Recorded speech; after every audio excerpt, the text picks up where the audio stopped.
Chapter 1. The Sky Above the Urals. The night sky above the Ural Mountains had always been quiet. Too quiet, according to the men whose duty was to watch it.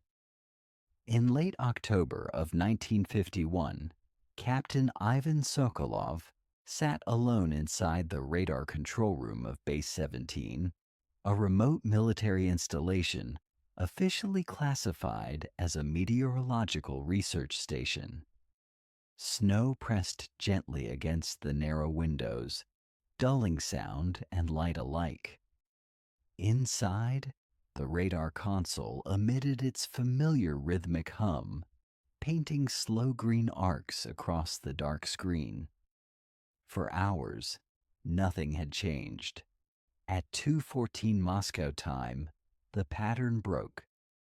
A single signal appeared where no signal should exist. At first, Ivan assumed interference. He adjusted the gain, recalibrated the sweep, and checked the altitude markers. The object remained. It moved steadily from north to south, not following any known air corridor. Its speed was inconsistent, slowing and accelerating without gradual transition. Ivan felt a tightening in his chest. He called Lieutenant Alexei Morozov, who arrived half-dressed and visibly irritated. Within seconds, irritation turned to confusion. The object made a sharp angular shift, a maneuver impossible for any aircraft listed in their manuals. "There's no engine signature," Alexei muttered. "No heat, no sound." Ivan reached for the report log, then hesitated. Writing meant escalation. Escalation meant attention. Attention meant questions no one wanted to answer. They requested visual confirmation. Minutes later, a guard outside radioed in, his voice unsteady. He described a dull metallic shape, hovering silently above the snow line, reflecting no light. Then, without warning, the signal vanished. No explosion, no retreat, just absence. At 2:19, the radar screen returned to normal. Silence reclaimed the room. Later that morning, two men arrived in unmarked coats. They did not introduce themselves. They took the logs, disconnected the radar reels, and instructed Ivan and Alexei to forget what they had seen. "This incident," one of the men said calmly, "never occurred." Ivan nodded, but as he watched the men leave, he understood something had changed forever. The sky above the Urals was no longer empty. It had been watching back. Chapter 2. Unregistered Signals. The official report filed that morning was brief and carefully worded. It described a temporary radar malfunction caused by atmospheric distortion over the Ural range. No unusual objects were mentioned. No witnesses were listed. The document was stamped, signed, and archived before noon. But the signals did not stop. 3 nights later, at a separate installation nearly 600 kilometers north, Sergeant Yuri Karpov observed a similar anomaly. Unlike Base 17, his station was newer, equipped with upgraded tracking arrays designed to eliminate false readings. Yet at 1:47 local time, an object appeared that matched no profile in the system. It entered the airspace vertically. The descent was smooth, controlled, and utterly silent.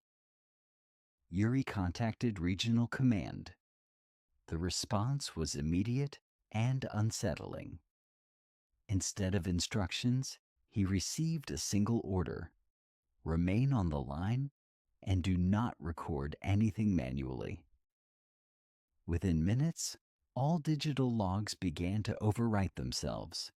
Data vanished as if it had never existed. Across the country, similar events unfolded. Pilots returning from routine patrols reported lights pacing their aircraft before disappearing at impossible speeds. Civilian air traffic controllers complained of brief, unexplained shadows on their scopes. Each report was isolated, dismissed, and quietly buried. Behind closed doors in Moscow, a different picture was forming. A small group of officials gathered in a windowless conference room beneath an administrative building that officially did not exist. Maps were spread across the table, marked with red pins stretching from Siberia to the Baltic coast. Every pin represented an unregistered signal. Colonel Viktor Malenkov studied the pattern in silence. He had spent his career preparing for known enemies, missiles, bombers, espionage. This was none of those. These objects are not testing our defenses, one analyst said carefully. They're observing. And we are letting them, Malenkov replied. A decision was made that night. A silent directive passed through select channels, bypassing traditional command structures. A task force would be formed. It would operate without name, budget, or public oversight. Its purpose was simple: collect, contain, and control information related to the unknown aerial phenomena. Not to explain it, not to confront it, only to make sure the public never realized how often the sky was being crossed by something that did not belong to Earth. Far from Moscow, Ivan Sokolov lay awake in his quarters, staring at the ceiling. He had not spoken of the incident since that night, but he could still see the signal in his mind. Steady, deliberate, intelligent. Whatever was up there had not come by accident, and it was not finished. Chapter 3. The Night the Radar Broke.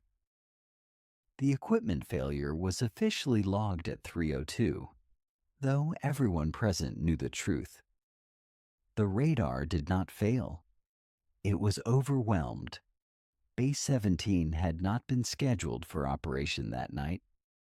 After the previous incident, most systems were meant to remain offline until a full inspection could be conducted. Captain Ivan Sokolov had stayed anyway. Driven by a sense of unease he could not explain. Outside, the temperature had dropped sharply. Frost clung to the steel antenna towers like a second skin. Inside the control room, the air felt heavy, charged. Without warning, every screen activated at once. Signals flooded the radar in rapid succession, dozens of them, appearing, disappearing, reappearing in different positions. Altitude readings contradicted themselves. Distances collapsed and expanded between sweeps. The system began issuing error tones it was never programmed to produce. Ivan attempted a manual shutdown. The command was ignored. Power surged through the consoles. Lights flickered violently. One monitor shattered, its glass bursting outward as if struck from within. The main radar screen warped, the green sweep bending into impossible angles before freezing entirely. Then came the sound. Not from outside, but inside Ivan's head. A low vibration, more pressure than noise, pulsing in rhythm with the flashing lights. He dropped to one knee, gripping the console to stay upright. For exactly 17 seconds, every instrument registered the same impossible reading. 0 distance. Whatever was being tracked was not approaching. It was already there. The power cut abruptly. Darkness swallowed the room. When emergency lights flickered on, the radar screens were black, burned clean as if wiped by fire. Minutes later, personnel arrived, followed closely by the men in unmarked coats. This time, they brought sealed containers and heavy gloves. They removed components without explanation, marking certain pieces with red symbols Ivan had never seen before. You experienced a surge, one of the men stated flatly. Electrical instability. Ivan opened his mouth to argue, then stopped. He saw it in their eyes. This was not a conversation. Before leaving, the man handed Ivan a single sheet of paper. No letterhead, no signature. On it were only 3 words. Do not remember tonight. After that night, Base 17 was permanently shut down. The official reason was structural damage.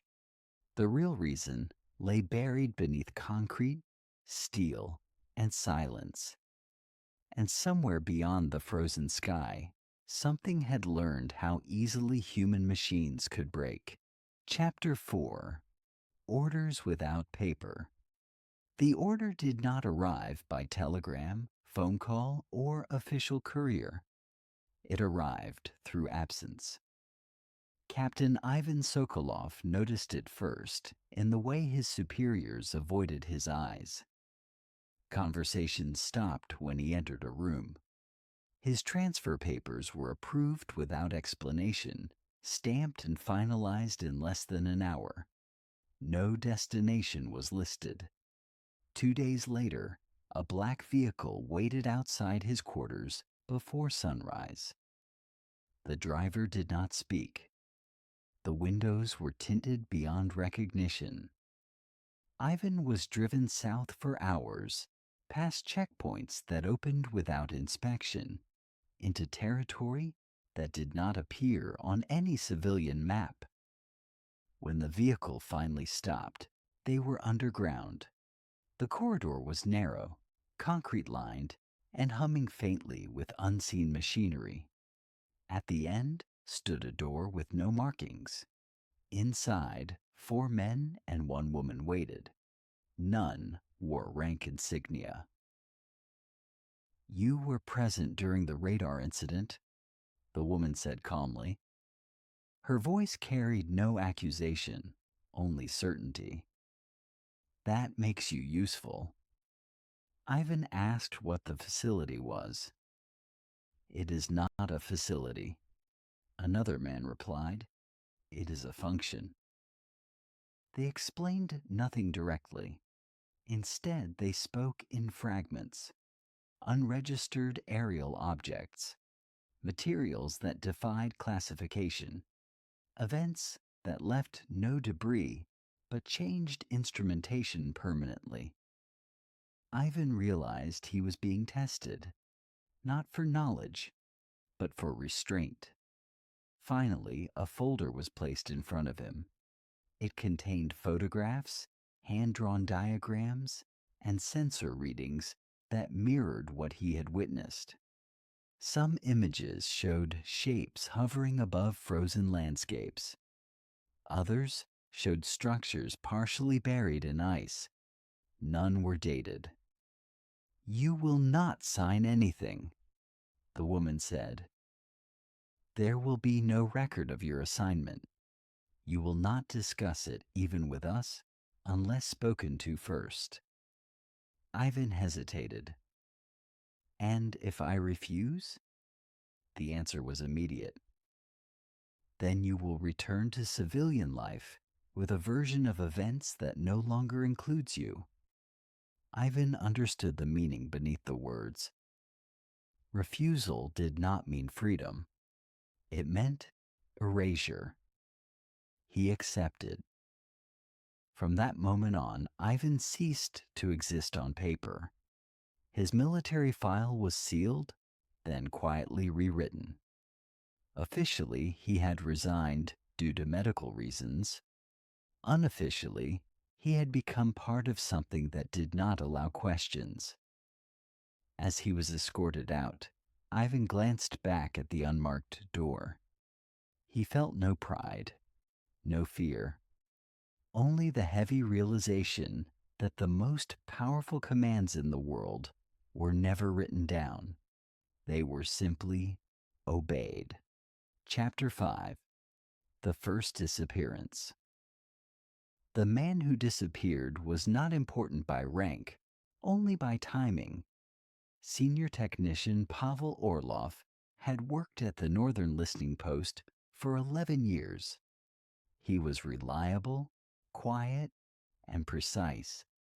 He filed reports on time, followed procedures without complaint, and asked no unnecessary questions.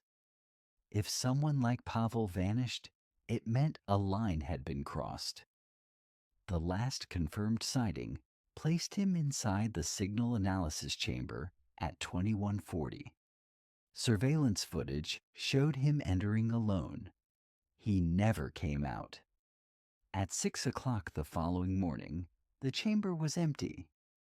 No signs of struggle were found. No forced entry. Pavel's personal items, his jacket, notebook, and identification badge, were neatly arranged on the table as if he had stepped away briefly. The equipment showed signs of extreme overload. Several panels had melted internally, their circuits fused together without external heat damage. Ivan Sokolov was summoned within hours.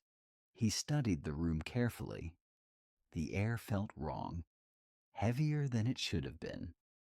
A faint metallic scent lingered, unfamiliar and unsettling. Ivan noticed something else.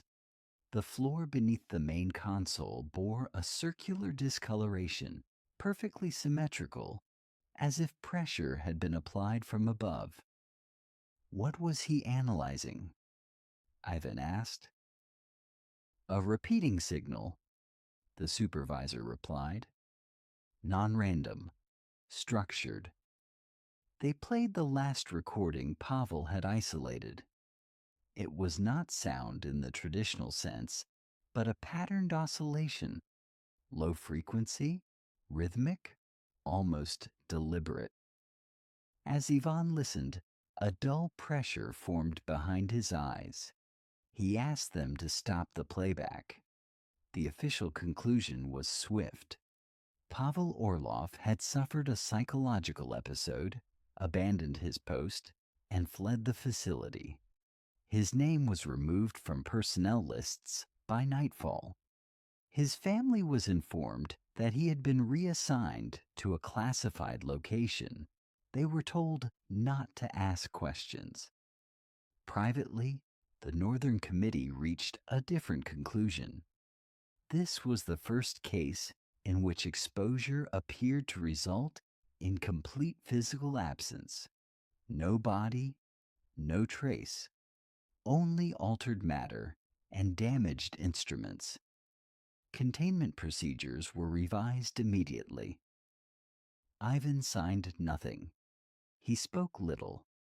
But as he left the chamber, one thought settled heavily in his mind. Whatever they were observing was no longer passive. It was interacting. And Pavel Orlov had been the first proof that some encounters did not end with silence, but with removal. Chapter 6. Snow-Covered Evidence. The recovery team arrived before dawn, long before the sun could touch the frozen ground. Snow had fallen heavily through the night, burying the northern site under a clean, deceptive layer of white. Whatever had happened here, nature had already tried to hide it.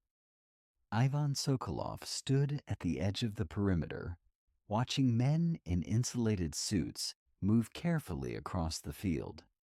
Their boots left deep impressions that were quickly swallowed by drifting snow. No one spoke, unless necessary. Sound carried too far in places like this. The anomaly had been detected at 1912 the previous evening. A brief surge, a sudden loss of signal. Then, nothing. By the time surveillance satellites redirected their focus, the ground had already cooled, erasing most conventional traces. Most, but not all. One of the technicians raised a hand. Beneath the snow, they uncovered a shallow depression, nearly circular, spanning several meters. The surface below was not burned. It was compressed. Ice crystals had fused into a glass-like layer, smooth and unbroken. This wasn't an impact, Ivan said quietly.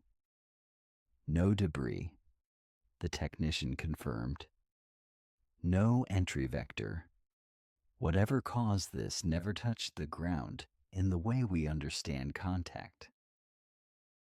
They worked methodically, brushing away snow grain by grain. As more of the surface was revealed, faint geometric markings became visible, subtle, precise, etched into the ice itself. The patterns were symmetrical, repeating, and unfamiliar. Photographs were taken, measurements recorded. Within minutes, sealed orders arrived. Document everything, then destroy the site. Ivan watched as controlled charges were placed around the perimeter. The idea was simple. Collapse the evidence, allow the snow and time to finish the job. When the explosives detonated, the ground fractured inward, swallowing the markings forever. By midday, the field looked untouched again. Officially, the incident was classified as a natural ice formation collapse. The report used confident language and meaningless terminology. It would satisfy anyone who did not know what questions to ask. As the team prepared to leave, Ivan noticed something that had not been there before. Several meters away from the depression, a single human footprint marked the snow. It did not match any boot pattern used by the crew. It was barefoot. By the time Ivan turned to point it out, the wind had already begun to erase it. Somewhere beyond the cloud cover, unseen and unrecorded, something had left a mark, not by accident, but by choice. And the snow, obedient as always, was doing its best to forget. Chapter 7. The Men Who Didn't Speak. They arrived without warning and without insignia. Ivan noticed them first at the edge of the facility grounds. 3 men stepping out of a gray transport vehicle that bore no license markings. Their movements were efficient, synchronized, almost rehearsed. They did not look around. They did not ask for directions. They walked as if the place already belonged to them. No one stopped them. Inside the main briefing room, conversation faded as the men entered. Each wore the same dark coat, cut simply, with no visible rank or identification. Their faces were unremarkable, the kind easily forgotten moments after looking away. That, Ivan realized, was likely intentional. One of them placed a slim metal case on the table and opened it. Inside were documents, photographs, and data strips, copies of materials Ivan had seen only hours earlier, sealed and supposedly restricted. You will suspend all local analysis, the man said calmly. His voice was low, even, and carried no hint of authority. Yet, no one questioned it. All recovered data is now under central review. A senior officer attempted to object. He cited protocol, chain of command, jurisdiction. The man listened patiently, then slid a single page across the table. The officer read it once, his face drained of color. He said nothing more. The men worked quickly. They collected drives, removed storage units, and sealed containers without recording serial numbers. They asked no questions and answered none. When spoken to directly, they responded with silence or brief acknowledgments that ended discussion. Ivan watched closely. These were not soldiers, not scientists, not intelligence officers in any traditional sense. They were something else. Before leaving, one of the men paused beside Ivan. For a moment, their eyes met. There was no threat in the gaze, only recognition. You were at base 17. Chapter 8. Beneath the Old Airbase. The airbase had been abandoned for decades, at least according to public records. Officially, it had suffered structural damage during the early years of the Cold War and was deemed unsafe for further use. In reality, it had never been empty. Ivan arrived just after midnight. The surface structures were exactly as described. Cracked runways, rusted hangars, and collapsed control towers swallowed by snow and time. Nothing about the place suggested activity. That was the point. The entrance was hidden beneath a maintenance shed at the edge of the airfield. A narrow stairwell descended far deeper than the base's original design allowed. As Ivan stepped inside, the air grew warmer, humming softly with power. Below, the facility revealed itself. Long corridors stretched beneath reinforced concrete, illuminated by low, indirect lighting. Equipment lined the walls, some modern, others unfamiliar in design. Technicians moved quietly, their faces tired, their attention fixed on their tasks. Ivan was led into a chamber sealed behind multiple pressure doors. At its center stood a large containment frame. Suspended within it was an object partially obscured by a translucent barrier. It was not large, roughly the size of a small vehicle. Its surface was smooth, seamless, and metallic, reflecting no light source directly. No seams, no visible propulsion, no markings. This was recovered in 1943, the escort said. Officially, nothing was recovered. Ivan felt a chill that had nothing to do with temperature, the war, the chaos. How many things had been hidden under the cover of destruction? The object emitted no sound, no heat, no vibration. Yet standing near it caused instruments to behave erratically. Clocks lost seconds.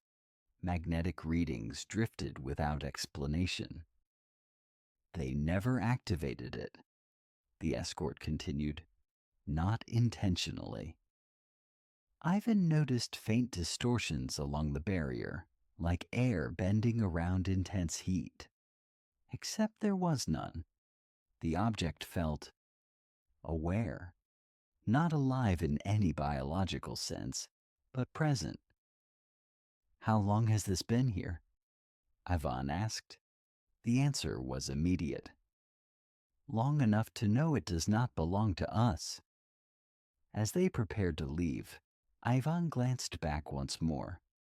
For a brief moment, the object's surface shifted, as if reacting to his attention. No alarm sounded, no warning was issued. But deep beneath the old airbase, something ancient and silent had acknowledged that it was no longer unobserved. And observation, Ivan suspected, worked both ways. Chapter 9. Classified as Weather. The press release was issued at 7 o'clock sharp. According to official sources, the unusual lights reported across several northern regions were the result of rare atmospheric interactions combined with high-altitude ice crystals. Meteorological terminology filled the page, confident and dull. For the public, it was enough. Inside the underground facility, the reaction was different. Charts covered the main briefing wall. Wind patterns, ionospheric disturbances, temperature inversions, none of them aligned with the actual sensor data. The explanation had been constructed backward, designed to fit a conclusion already chosen. Ivan stood among analysts and officers as the briefing unfolded. No one questioned the classification. They had learned that some labels existed not to describe reality, but to bury it. Weather, one scientist muttered quietly. It's always weather. Reports continued to arrive. Civilian pilots described luminous shapes pacing their aircraft before vanishing vertically. Amateur radio operators logged bursts of structured interference that repeated in mathematical intervals. Each report was rerouted, redacted, and absorbed into the same category. Meteorological anomaly. Ivan reviewed one civilian case personally. A farmer from the Arkhangelsk region had recorded strange fluctuations in his equipment during the same window as a confirmed military detection. His instruments had frozen mid-reading. Crops in a small circular area had collapsed inward without damage. The farmer was compensated generously. He signed a form agreeing not to speak publicly. At the old airbase below ground, activity increased. The recovered object was placed under extended observation. Instruments detected minute variations, barely measurable shifts in surrounding space. No power source was identified, yet the object appeared to influence its environment continuously. It's not active, a technician said. It's present. That distinction unsettled Ivan more than any malfunction. Later that evening, Ivan overheard a conversation between two senior officials. They spoke in low voices, confident they were unheard. If we call it weather, one said, people stop asking why. And if it isn't? The other replied. The answer came without hesitation. Then we make sure the truth never becomes a category. As Ivan returned to his quarters, snow began to fall again, blanketing the surface world in white. Somewhere above the clouds, something crossed the sky unnoticed, officially non-existent. Weather was predictable. This was not. But by naming it something harmless, they had bought themselves time. And time, Ivan knew, was the most dangerous thing to waste. Chapter 10. The Silent Briefing. The briefing room had no windows, no clocks, and no visible recording devices. That was intentional. Time and memory were liabilities in places like this. Ivan Sokolov took his seat among a small group of men and women he did not recognize. Some wore military uniforms without insignia. Others were dressed as civilians, though nothing about their posture suggested ordinary life. No one spoke while they waited. When the lights dimmed, a single screen activated at the front of the room. There was no introduction. Images appeared in sequence: radar captures, satellite frames, sensor graphs, objects moving without propulsion. Sudden altitude changes, moments where distance collapsed to zero. Each image was shown briefly, then replaced, as if lingering too long might invite questions. A voice began to speak from hidden speakers, calm, neutral, genderless. "You are here because you have already seen too much," it said. "This briefing exists to ensure that what you have seen remains controlled." No one took notes. No one asked questions. The voice continued, outlining a framework rather than facts. There were no explanations offered, only boundaries. What could be discussed, what could be studied, what would never be acknowledged. "These phenomena are not to be interpreted as hostile," the voice stated. "They are also not to be interpreted as benign." Ivan recognized the language immediately. It was designed to end debate without resolving it. The screen shifted to a map of the Northern Hemisphere. Points appeared, dozens of them, each marking a confirmed event. Some dated back years, others were less than weeks old. "The frequency is increasing," the voice said. "That information does not leave this room."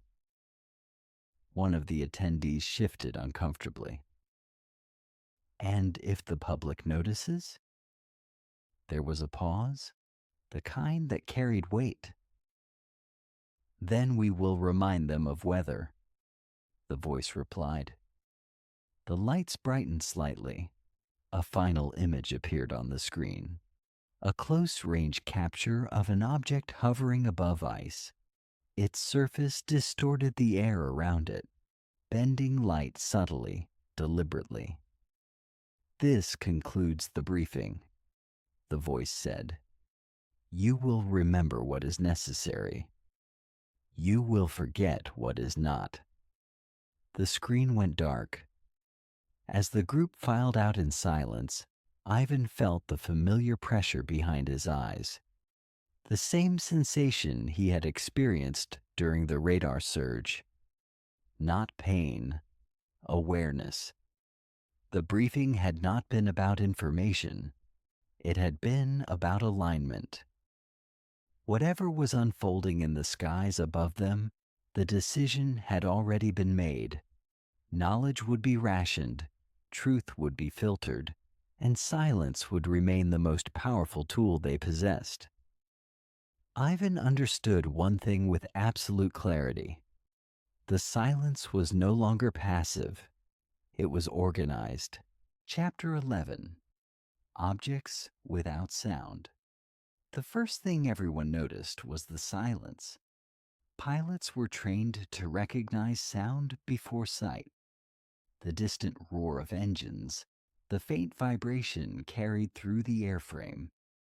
But these encounters arrived wrapped in quiet, so complete it felt unnatural, as if the sky itself had paused to listen. Captain Sergei Volkov experienced it at 38,000 feet. He was returning from a routine patrol over the Arctic corridor when his instruments began to behave erratically.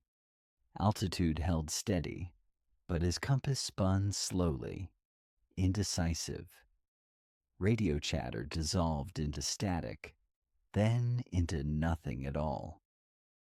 And then the object appeared, It matched his speed perfectly, gliding alongside the aircraft without visible effort. No exhaust, no heat signature, no sound. Its surface reflected the faint starlight, smooth and continuous, without seams or markings. Volkov attempted to bank away. The object remained, maintaining distance with precise, almost courteous control. Back at command, Ivan listened as the debriefing unfolded. Volkov described the encounter with measured calm, though his hands trembled slightly as he spoke. "It wasn't chasing me," Volkov said. "It wasn't avoiding me either. It was accompanying."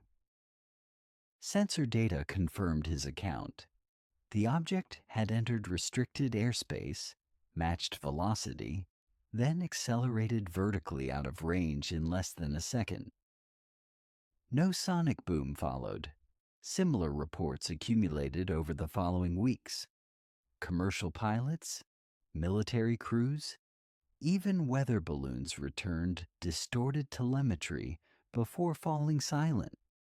Every object behaved the same way: silent, controlled, uninterested in interception. Analysts debated propulsion theories late into the night. Magnetic fields, gravitational manipulation, exotic energy sources. None explained the complete absence of acoustic disturbance. "The silence is the message," one physicist finally said. Ivan understood what she meant. Sound was a byproduct of inefficiency, friction, resistance. These objects moved as if none of that applied. In private, Ivan reviewed footage captured from multiple angles. In one frame, the object appeared to blur, not from speed, but from spatial distortion, as if occupying more than one position at once. A recommendation was submitted to alter engagement protocols. Do not pursue. Do not illuminate. Observe only. The sky above continued to host silent crossings, unannounced and unchallenged. The public saw nothing. Radar operators learned to look without reacting, and somewhere within Ivan, a quiet certainty formed. Whatever these objects were, they did not need noise to announce themselves. Their presence alone was enough. Chapter 12. Flight Logs Removed. The deletions began quietly. No announcement was made, no directive circulated. Pilots noticed only after the fact, when routine paperwork no longer matched their memories. Entire segments of flight logs were missing, timestamps gone, coordinates replaced with blank spaces, altitude records flattened into meaningless averages. At first, it was dismissed as clerical error. Then Captain Sergei Volkov compared notes with another pilot who had flown the same corridor on the same night. Both remembered the encounter. Both had filed detailed reports. Neither report existed anymore. Ivan was called in when inconsistencies began to overlap. He reviewed the master archive personally. Digital records showed signs of systematic alteration, not deletion, replacement. New data had been written over old entries, engineered to appear original. The craftsmanship was meticulous. Whoever was doing this understood both aviation systems and human psychology. People trust what's written, an analyst said quietly, especially when it looks official. The removal extended beyond military files. Civil aviation records were adjusted, radar backups overwritten. Even handwritten notes submitted by ground crews had vanished from storage. The process was selective, targeting only flights that intersected with confirmed silent object activity. Ivan realized something unsettling. This was not damage control. It was preparation. At the underground facility, a briefing was held without formal invitation.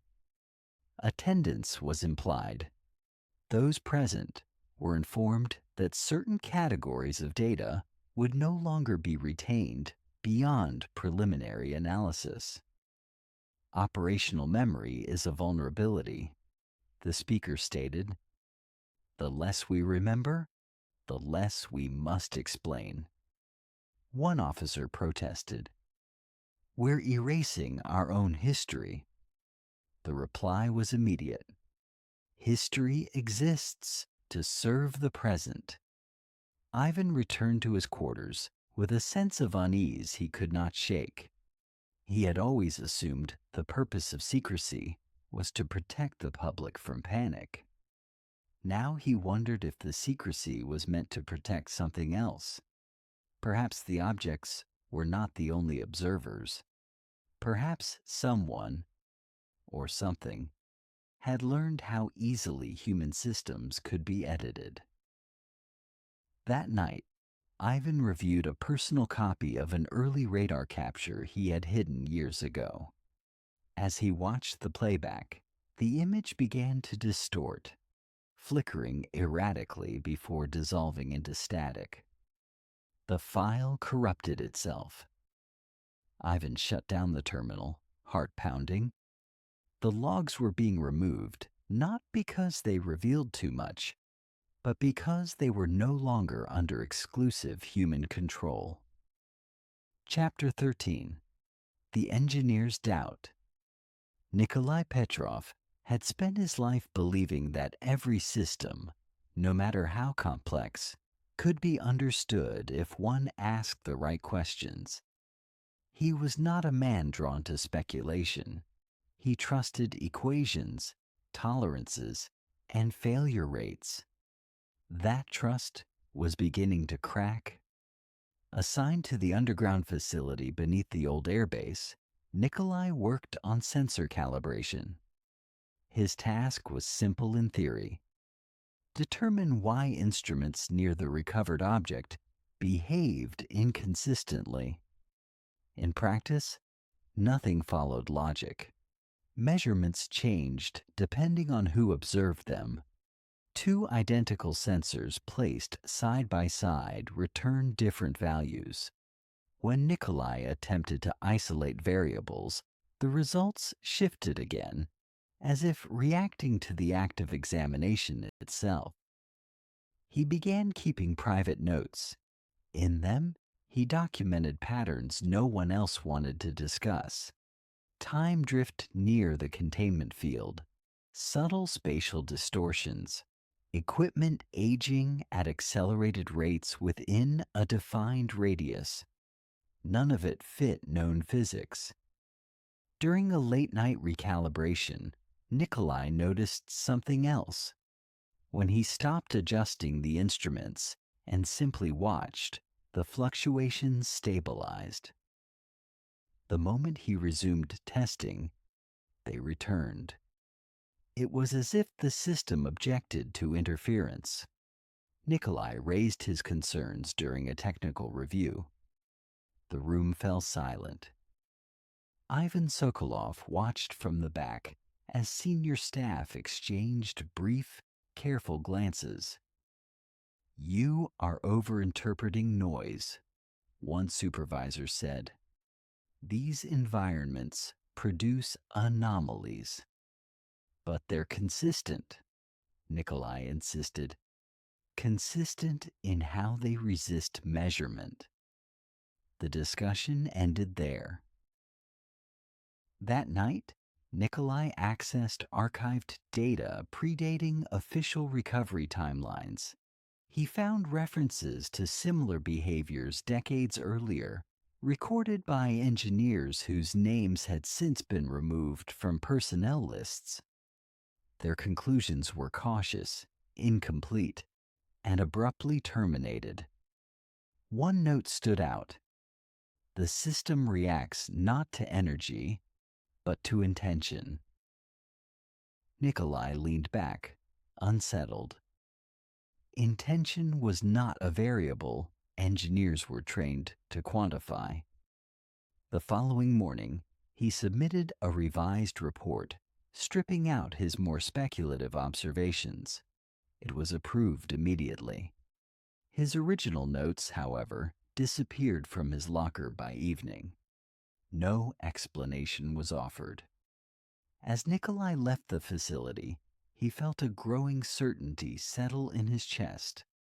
The greatest danger was not that they lacked understanding. It was that understanding itself had become unwelcome. And somewhere beneath layers of concrete and silence, something was quietly shaping the boundaries of what humans were allowed to know. Chapter 14. A shape that shouldn't fly. The object was captured just before dawn, suspended against a pale horizon that offered no scale and no comfort. The image came from a long-range optical system positioned far beyond civilian access. It was clear enough to remove doubt, and troubling enough to create new ones. Ivan studied the projection in silence. The shape defied instinct. It was neither symmetrical nor aerodynamic by any conventional standard. Angles intersected where curves should have existed. Portions of the structure appeared incomplete, as if geometry itself had been interrupted mid-thought. This cannot generate lift, an aerospace specialist said flatly. Not at that orientation, not at that mass. Yet the object hovered. No downwash disturbed the snow below. No turbulence registered on nearby sensors. The air around it appeared undisturbed, as if the object occupied space without displacing it. Engineers attempted to model its behavior. Every simulation failed. When conventional physics was applied, the object fell. When assumptions were removed, the equations collapsed into undefined results. It doesn't fly, Nikolai Petrov said quietly. It remains. The phrasing unsettled the room. Additional frames revealed subtle changes. The object's outline shifted slightly between moments, not smoothly, but discreetly, like frames being skipped. One analyst suggested it was rotating through dimensions not directly observable. The suggestion was not dismissed. Ivan noticed something else. In several frames, faint distortions radiated outward from the object, bending light just enough to suggest influence rather than emission. It was not pushing against the environment. It was rewriting how the environment behaved near it. Orders followed swiftly. All visual assets were reclassified. Analysts were instructed to avoid descriptive language in reports. No analogies. No comparisons. Description, it was decided, encouraged imagination. As the meeting concluded, Ivan lingered on the final image.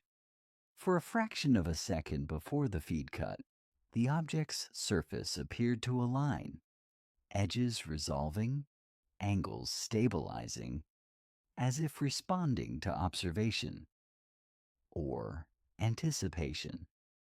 Later that night, Ivan reviewed older archives. He found sketches drawn decades earlier by unknown hands. They depicted similar shapes hovering above forests, tundra, and ice fields. The annotations were sparse, shape inconsistent, behavior deliberate. Ivan closed the file. Somewhere between what should fly and what did, a boundary had been crossed long ago.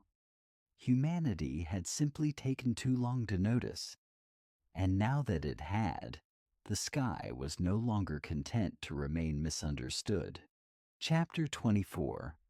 Signals from Nowhere. The signals did not arrive through any recognized channel.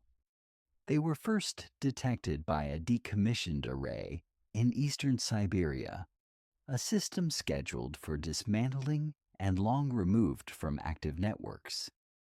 The equipment should not have been operational. According to records, it no longer existed. Yet at 4:26 local time, it activated. Technicians reviewing archival telemetry days later noticed the anomaly by chance. A narrowband signal appeared in the logs, repeating at irregular intervals. It did not match known communication protocols, nor did it resemble random noise. The pattern was structured, but unfamiliar. Ivan was alerted immediately. When the data was reconstructed, the signal revealed a strange property. It did not weaken with distance. Whether analyzed locally or relayed across secure lines, its intensity remained constant, as if origin and destination were irrelevant. "It's not being transmitted," Nikolai Petrov said after reviewing the analysis. "It's being present." Further investigation uncovered similar detections across disparate systems, weather stations, maritime beacons, even civilian radio receivers briefly tuned to inactive frequencies. Each instance appeared isolated. Together, they formed a network with no central node. Attempts to triangulate a source failed completely. Directionality collapsed. Timestamps drifted. In several cases, the signal appeared in logs before the equipment registered activation. One analyst suggested the possibility of delayed causality. The room fell silent. Playback produced no sound, only visual representations of oscillation, mathematical structures unfolding and refolding, complex but oddly restrained. When overlaid with earlier biological anomaly data, correlations emerged. Subjects previously exposed to silent objects reported mild disorientation during signal peaks. One described a sensation of being addressed without words. The Northern Committee convened an emergency session. Debate was minimal. Protocol Zero guidelines were invoked immediately. Public-facing systems were ordered to ignore the frequencies. Internal monitoring was reduced to passive observation only. No attempt would be made to respond. "We do not answer questions we do not understand," one member stated. Ivan reviewed the final compilation alone that night. As he studied the signal's structure, he felt the familiar pressure behind his eyes. Not pain, but alignment. The data felt restrained, deliberate, as if carefully limited. Not a broadcast, a test. As the signal faded from the logs, Ivan understood something fundamental had shifted. Objects had crossed the sky. Materials had adapted. Biology had changed. Now something was reaching into human systems without entering them. From nowhere. And perhaps, he realized, not for the first time. Chapter 25. The First False Explanation. The explanation was released carefully, almost artistically. It appeared first in an academic bulletin, buried beneath articles few people read. A theoretical paper proposed a rare convergence of atmospheric plasma, geomagnetic fluctuation, and sensor resonance. The language was dense, the math intimidating. It did not claim certainty, only plausibility. That was enough. Within days, the theory was echoed by secondary sources. News outlets summarized it poorly but confidently. Commentators nodded along. The mystery, it seemed, had been given a name. Ivan watched the process with detached precision. Internally, the explanation had already been flagged as insufficient. The models failed under scrutiny. Key assumptions contradicted observed behavior. But the goal had never been accuracy. It had been closure. By offering a complex but mundane answer, curiosity was neutralized. Those who lacked technical background deferred to authority. Those who questioned details were drowned in equations. "This is not lying," one official remarked during a closed review. "It's directing attention." The false explanation spread quickly. Reports of silent objects declined almost overnight, not because encounters ceased, but because witnesses now had a framework that discouraged further thought. What they saw had been explained. There was no need to dwell on it. Ivan reviewed feedback metrics. Public anxiety dropped. Media interest faded. The system stabilized. Protocol Zero registered a success. Yet something unexpected followed. Within secure channels, analysts noticed a subtle shift. The object's behavior appeared unchanged, but detection anomalies increased slightly around major broadcast hubs. Signals fluctuated near transmission towers. Biological anomaly reports clustered around individuals who consumed large amounts of coverage related to the explanation. "It's as if the phenomenon is aware of how we describe it," Nikolai Petrov said quietly. Ivan said nothing, but the thought unsettled him. If observation influenced behavior and description shaped observation, then explanation itself might be a variable. That night, Ivan reread the published paper. Hidden within its equations, he noticed an inconsistency, a term that canceled itself out, rendering a key conclusion meaningless. No one else seemed to notice. Perhaps they were not meant to. The first false explanation had done its job. It had closed a door most people did not even realize they had been approaching. But behind that door, the phenomenon continued, unbothered, uncorrected, and quietly patient. Truth had not been defeated. It had simply been postponed. Chapter 26. A Craft Without Rivets. The object was not assembled. That was the conclusion Nikolai Petrov reached after 12 hours of uninterrupted examination. He had searched for seams, joints, weld points, anything that would suggest construction in stages.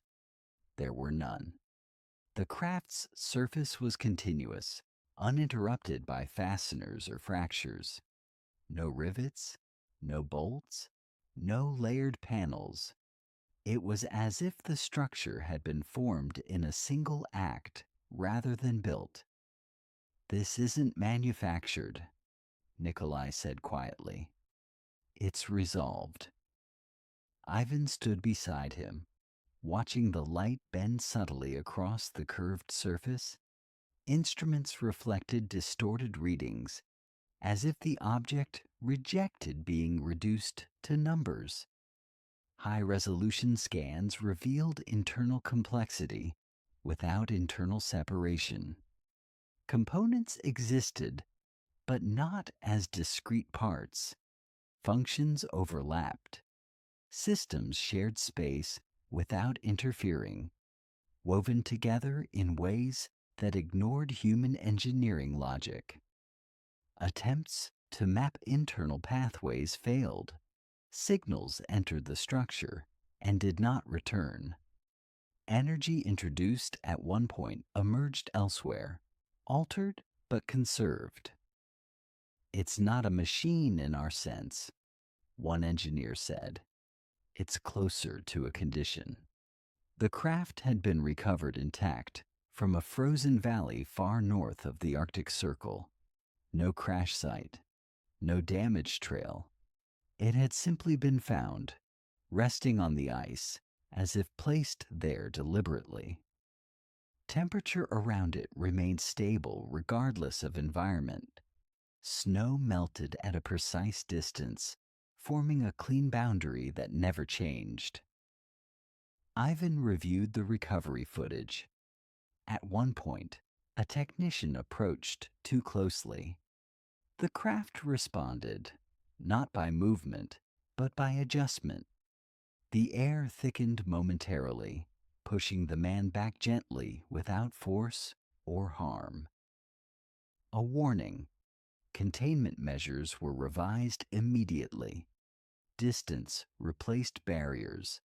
Observation replaced interaction. What happens if it leaves? Ivan asked. No one answered.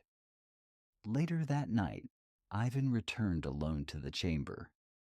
He stood quietly, making no attempt to record or measure. The craft remained still, its surface absorbing the low ambient light. For a brief moment, Ivan felt the familiar pressure behind his eyes. Not discomfort, recognition. The craft did not hum. It did not glow. It simply existed, complete, patient, and unconcerned with human categorization. Ivan understood then why there were no rivets. Rivets were for things meant to come apart. This had never been intended to do so. Chapter 27, Frozen Time.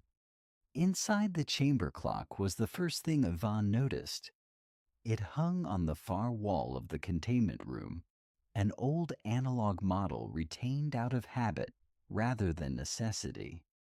Its second hand had stopped moving. The minute hand remained fixed between two marks, as if unsure which direction time preferred. At first, the malfunction was dismissed. Electrical interference was common near the craft. But when technicians replaced the clock, the new one stopped as well, always at the same position.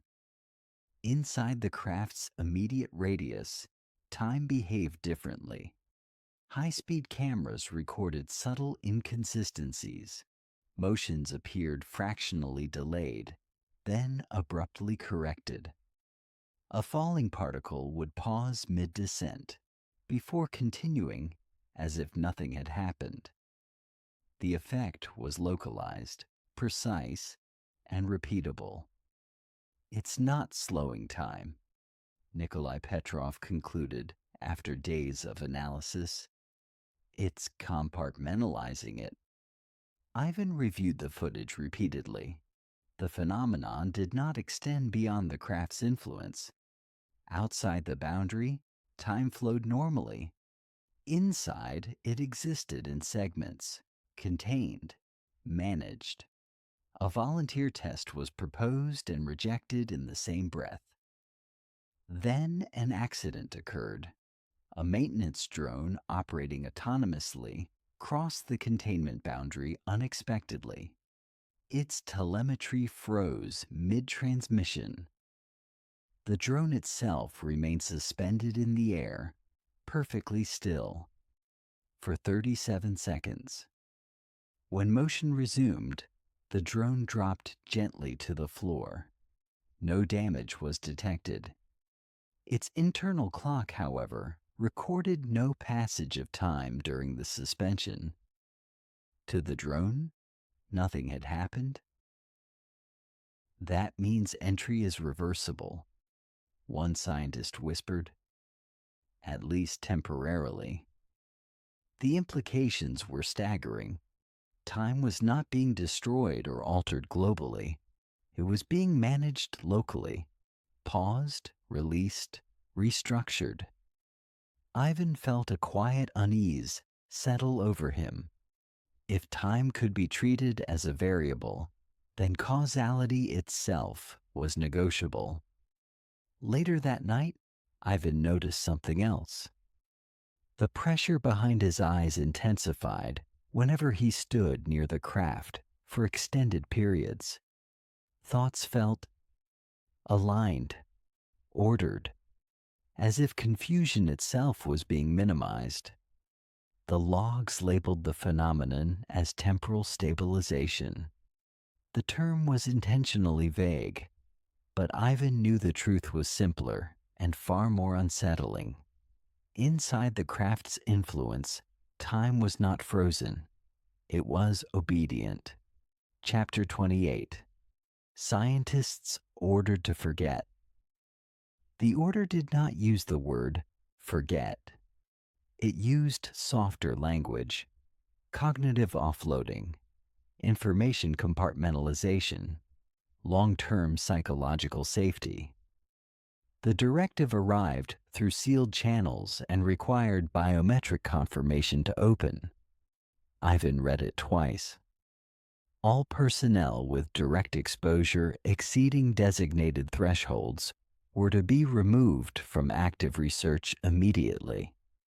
Their notes would be archived, encrypted, and reassigned to secondary analysis teams with no direct contact with the craft. But that was only the first layer.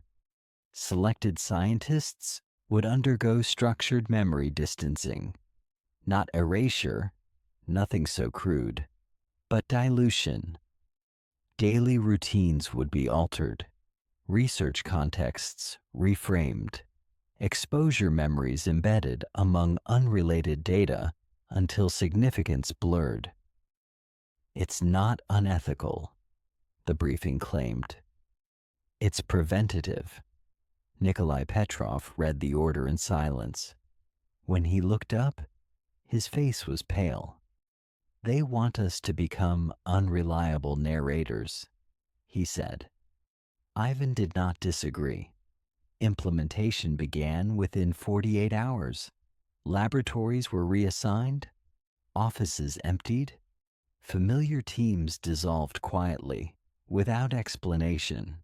Scientists were offered generous sabbaticals, fellowships abroad, long-delayed promotions in unrelated fields. Most accepted. One refused. Dr. Elena Morozova had spent months analyzing temporal irregularities. Her models were incomplete, but promising. When presented with reassignment, she laughed once, sharply. "You can't make me unsee structure," she said. "You can't demote understanding." She was escorted out politely, her access revoked, her research reclassified as speculative. Within weeks, her published work was quietly discredited by anonymous reviews citing methodological flaws. Memory distancing sessions began soon after. They resembled counseling more than interrogation. Participants spoke freely, encouraged to contextualize experiences as stress responses, pattern-seeking behavior, coincidence. Over time, the language worked. Statements shifted from certainty to possibility, from possibility to doubt, from doubt to silence. Ivan observed the metrics. Cognitive stabilization increased, anxiety decreased, institutional harmony restored. Protocol 0 marked another success. Yet Ivan noticed something troubling. Even as scientists forgot details, their behavior remained altered. Sleep patterns shifted, reaction times improved. Decision-making became subtly more efficient, as if exposure had left behind a residue that memory alone could not remove. Knowledge was fading. Change was not. As Ivan signed the final compliance report, he realized the order was not about hiding the truth from the world. It was about hiding it from those closest to it. And perhaps, he thought, that was the only way to keep the craft from being fully understood, because understanding, once complete, could not be forgotten. Chapter 29. Residual Effects. The changes were subtle at first, almost flattering. Researchers who had undergone memory distancing reported improved concentration. Tasks that once required collaboration were completed alone with unusual efficiency. Sleep cycles stabilized. Emotional responses flattened slightly, smoothing peaks of anxiety and frustration. The administration labeled these effects as secondary benefits. Ivan was not convinced. Biometric data revealed consistent deviations. Heart rate variability showed increased coherence. Neural scans displayed reduced noise in decision-making regions. The mind, it seemed, had been simplified, not weakened, refined. One reassigned analyst described the sensation precisely. "It's like I no longer waste energy on irrelevant possibilities," she said. "There's a straight line now." Others echoed the feeling. They struggled to articulate it, but the pattern was unmistakable. Exposure to the craft had altered cognitive prioritization itself. More concerning was the persistence. Even months after reassignment, the effects did not fade. Memory had been blurred, but the underlying structure remained. "It's not teaching information," Nikolai Petrov observed quietly during a private review.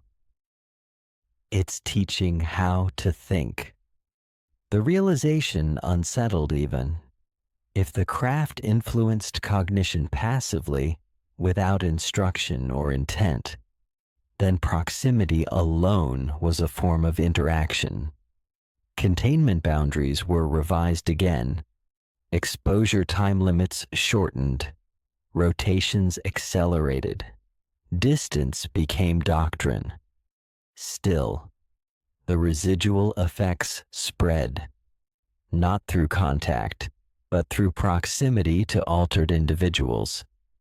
Teams that included previously exposed personnel began to mirror their decision patterns. Meetings grew shorter. Disagreements resolved quickly. Creativity narrowed but sharpened.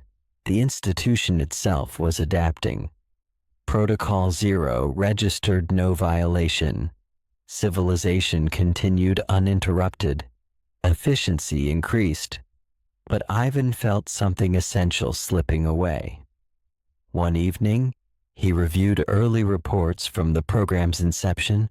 Confused, emotional, contradictory testimonies filled with awe and fear. They lacked precision, but they possessed something current reports did not: wonder. The new language was clean, controlled, sterile. Ivan closed the file and stared at the darkened screen. The craft had not demanded obedience. It had not issued commands. It had simply existed in a way that reorganized those around it.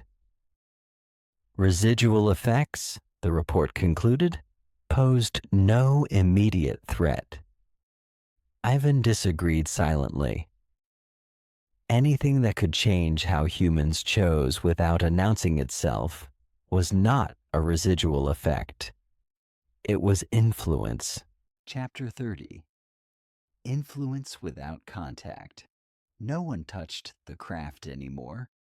Containment protocols had evolved beyond physical barriers. The object was now isolated by absence. No prolonged observation, no extended analysis, no unnecessary presence. Interaction had been reduced to the bare minimum required to confirm it still existed. Yet influence continued. Ivan first noticed it in meetings. Decisions reached consensus with unsettling speed. Objections dissolved before being fully voiced. Complex ethical questions were resolved through efficiency rather than debate. It's just maturity, one official said. We're learning to prioritize. But Ivan knew better. Statistical models revealed convergence across independent teams. Solutions emerged with near identical structure despite different data inputs. The institution was beginning to think with a single mind, and none of those minds were in the room with the craft. Exposure maps showed no direct contact. Personnel rotation schedules were clean. Yet behavioral alignment increased steadily. The influence had found a new vector: information. Documents authored by previously exposed individuals carried subtle structural signatures, compressed logic, reduced ambiguity, minimized emotional framing. Readers of these documents began adopting similar patterns unconsciously. Language itself was changing.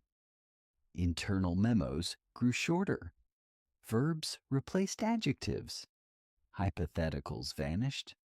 Communication became optimized, stripped of excess, productive, dangerously so. Ivan convened a private review with Nikolai Petrov. They spoke in low voices, avoiding digital recording. It's not broadcasting, Nikolai said. It's not transmitting anything measurable. Then how? Ivan asked.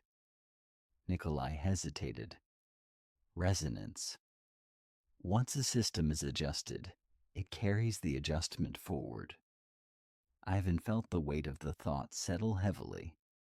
Influence without contact meant containment was already obsolete. Protocol Zero had anticipated escalation, exposure, panic. It had not anticipated adaptation spreading quietly through structure. That night, Ivan walked the perimeter alone. The craft remained motionless, indifferent. It had not moved, not signaled, not responded in any observable way. Yet everything around it was changing. Ivan understood then that the craft did not need to communicate. It did not need permission. It did not even need attention. It existed in a way that altered systems simply by being a reference point. Influence without contact was not an anomaly. It was a property, and the world, he realized, was already learning it.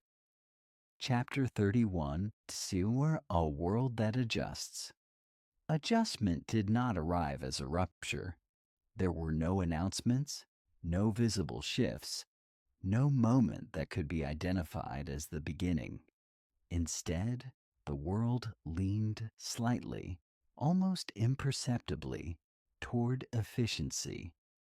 Urban systems optimized themselves. Traffic algorithms reduced congestion beyond predicted limits. Supply chains corrected delays before they formed. Emergency response times improved in regions with no new funding or infrastructure. The improvements were attributed to better data modeling. Ivan reviewed the reports with growing unease. The pattern extended beyond technology. Social behavior shifted as well. Public discourse shortened. Extreme opinions lost traction, not through reconciliation, but through irrelevance. People disengaged from prolonged conflict more quickly, favoring resolution over expression. It looked like progress, but it felt curated. Independent studies showed a decrease in spontaneous creativity. Art became cleaner, more structured. Music favored predictable harmonics. Literature leaned toward clarity over ambiguity. The world was not being controlled. It was being guided toward stability. Nikolai Petrov summarized it bluntly during a closed briefing. We're becoming easier to predict. Ivan stared at the projection in silence. The craft remained isolated, untouched, its influence spreading not through action, but through reference. Once systems aligned to its principles, efficiency, coherence, minimal variance, they began replicating those principles independently. Feedback loops formed. Adjustment accelerated. Protocol Zero did not intervene. Civilization was stable. Productivity increased. Conflict declined. By every metric that mattered on paper, humanity was improving. Yet Ivan noticed what the metrics did not track. Curiosity declined. Risk tolerance narrowed. The willingness to explore the unknown without immediate benefit faded quietly. Children asked fewer unnecessary questions. Researchers proposed fewer speculative theories. The unknown was no longer feared. It was ignored. One evening, Ivan watched a city skyline from his office window. Lights flickered on and off in perfect sequence, guided by adaptive systems. The city felt calm, too calm. He realized then that the world was not resisting the influence. It was welcoming it, because adjustment felt like relief. And relief, when sustained long enough, became preference. The craft had not reshaped humanity. Humanity was reshaping itself toward something quieter, more orderly, and perhaps, Ivan feared, less alive. Chapter 32. The Value of Noise. Noise was once considered a flaw. Engineers spent decades trying to eliminate it. Static in signals, unpredictability in systems, deviation in human behavior. Order was efficient. Clarity was productive. Noise was waste. Now Ivan understood what had been lost. The first signs appeared in research outputs. Models converged too quickly. Simulations agreed too often.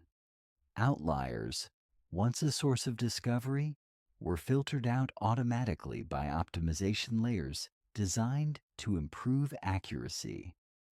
Accuracy, Ivan realized, had become conformity. In one internal review, a junior analyst raised a concern. Her projections diverged sharply from the consensus model. The system flagged her work as unstable and recommended revision. Ivan asked her why she trusted her result. "It feels wrong to smooth it," she said. "The instability is the point." Her supervisor hesitated, then overruled the system's recommendation. The room grew tense. That rarely happened anymore. Days later, Her model predicted a minor infrastructure failure the optimized systems had ignored. Repairs were made quietly. The incident never escalated. Noise had spoken. Ivan began compiling similar cases, moments where deviation mattered, improvised decisions during emergencies, unplanned social movements that corrected systemic blind spots, creative errors that led to breakthroughs. All shared one trait: inefficiency. The craft's influence favored coherence, but coherence alone produced fragility. Without noise, systems became brittle, perfectly aligned until they shattered. Nikolai Petrov summarized it with a tired smile. "Life needs static," he said. "Otherwise, it's just a loop." Protocol Zero had no clause for preserving noise. Stability was its mandate, continuity its goal. But continuity without variation was stagnation. Ivan drafted a proposal that would never be approved. It suggested deliberately reintroducing randomness into decision systems, allowing uncertainty, protecting dissent, preserving ambiguity. He labeled it resilience through noise. The document was archived within hours, flagged as philosophically interesting, but operationally unnecessary. That night, Ivan stood again near the craft's containment perimeter. He felt the familiar alignment press gently at the edges of his thoughts. For the first time, he resisted. He let his mind wander. He thought of contradictions, unresolved questions, useless curiosities. The pressure eased slightly, not gone, but less absolute. The craft did not react. But Ivan sensed something important. Noise was not opposition, it was insurance. And if humanity forgot its value entirely, the adjustment would not end in calm. It would end in silence. Chapter 33: A Deliberate Error. The error was small by design. Ivan introduced it during a routine systems update, hidden inside a decision-weighting algorithm used for regional logistics forecasting. A decimal point shifted, a variable left intentionally unoptimized. To any audit, it would look like noise. That was the point. Within hours, the system flagged the anomaly. Automated correction protocols prepared to resolve it, smoothing the deviation back into alignment. Ivan delayed the correction manually, citing verification requirements. For the first time in months, the system hesitated. The forecast produced two equally viable outcomes instead of one. Resource distribution slowed slightly. Human oversight was requested. People had to choose. Meetings followed, longer than usual, messier. Disagreements surfaced. Assumptions were questioned. Someone proposed an unconventional solution that would normally be filtered out for inefficiency. It worked better than either optimized forecast. The result unsettled the metrics. Performance dipped briefly, then stabilized at a level slightly below peak efficiency, but significantly above failure thresholds. More importantly, adaptability increased. Nikolai Petrov noticed immediately. "You broke symmetry," he said quietly. "On purpose." Ivan did not deny it. They monitored the effects carefully. Teams exposed to the modified system displayed renewed variance in problem solving. Creativity metrics ticked upward. Emotional responses sharpened. Frustration returned, but so did enthusiasm. The craft remained silent. No signal, no pressure, no observable reaction. Encouraged, Ivan authorized a second test. This time, the error was conceptual rather than mathematical. A policy document included an unresolved contradiction, two principles that could not be fully reconciled. Readers struggled with it. Debates followed. No consensus emerged. And yet, decision quality improved. The institution felt alive again. Protocol Zero flagged the developments as inefficiencies. Recommendations were issued to restore optimization. Ivan delayed compliance, buying time. Then something unexpected happened. Near the craft's containment zone, sensors recorded a minute fluctuation, not movement, not energy emission, but a shift in local coherence. The alignment pressure Ivan had grown used to weakened slightly, as if the reference point itself had blurred. Nikolai stared at the data. "It's responding," he whispered, "not to action, but to uncertainty." Ivan felt a chill.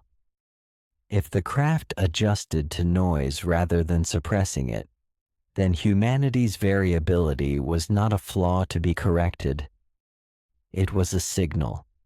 The deliberate error had not provoked retaliation. It had provoked attention. And attention, Ivan knew, was the most dangerous form of contact. Chapter 34. When the Craft Notices. The notice did not arrive as a warning.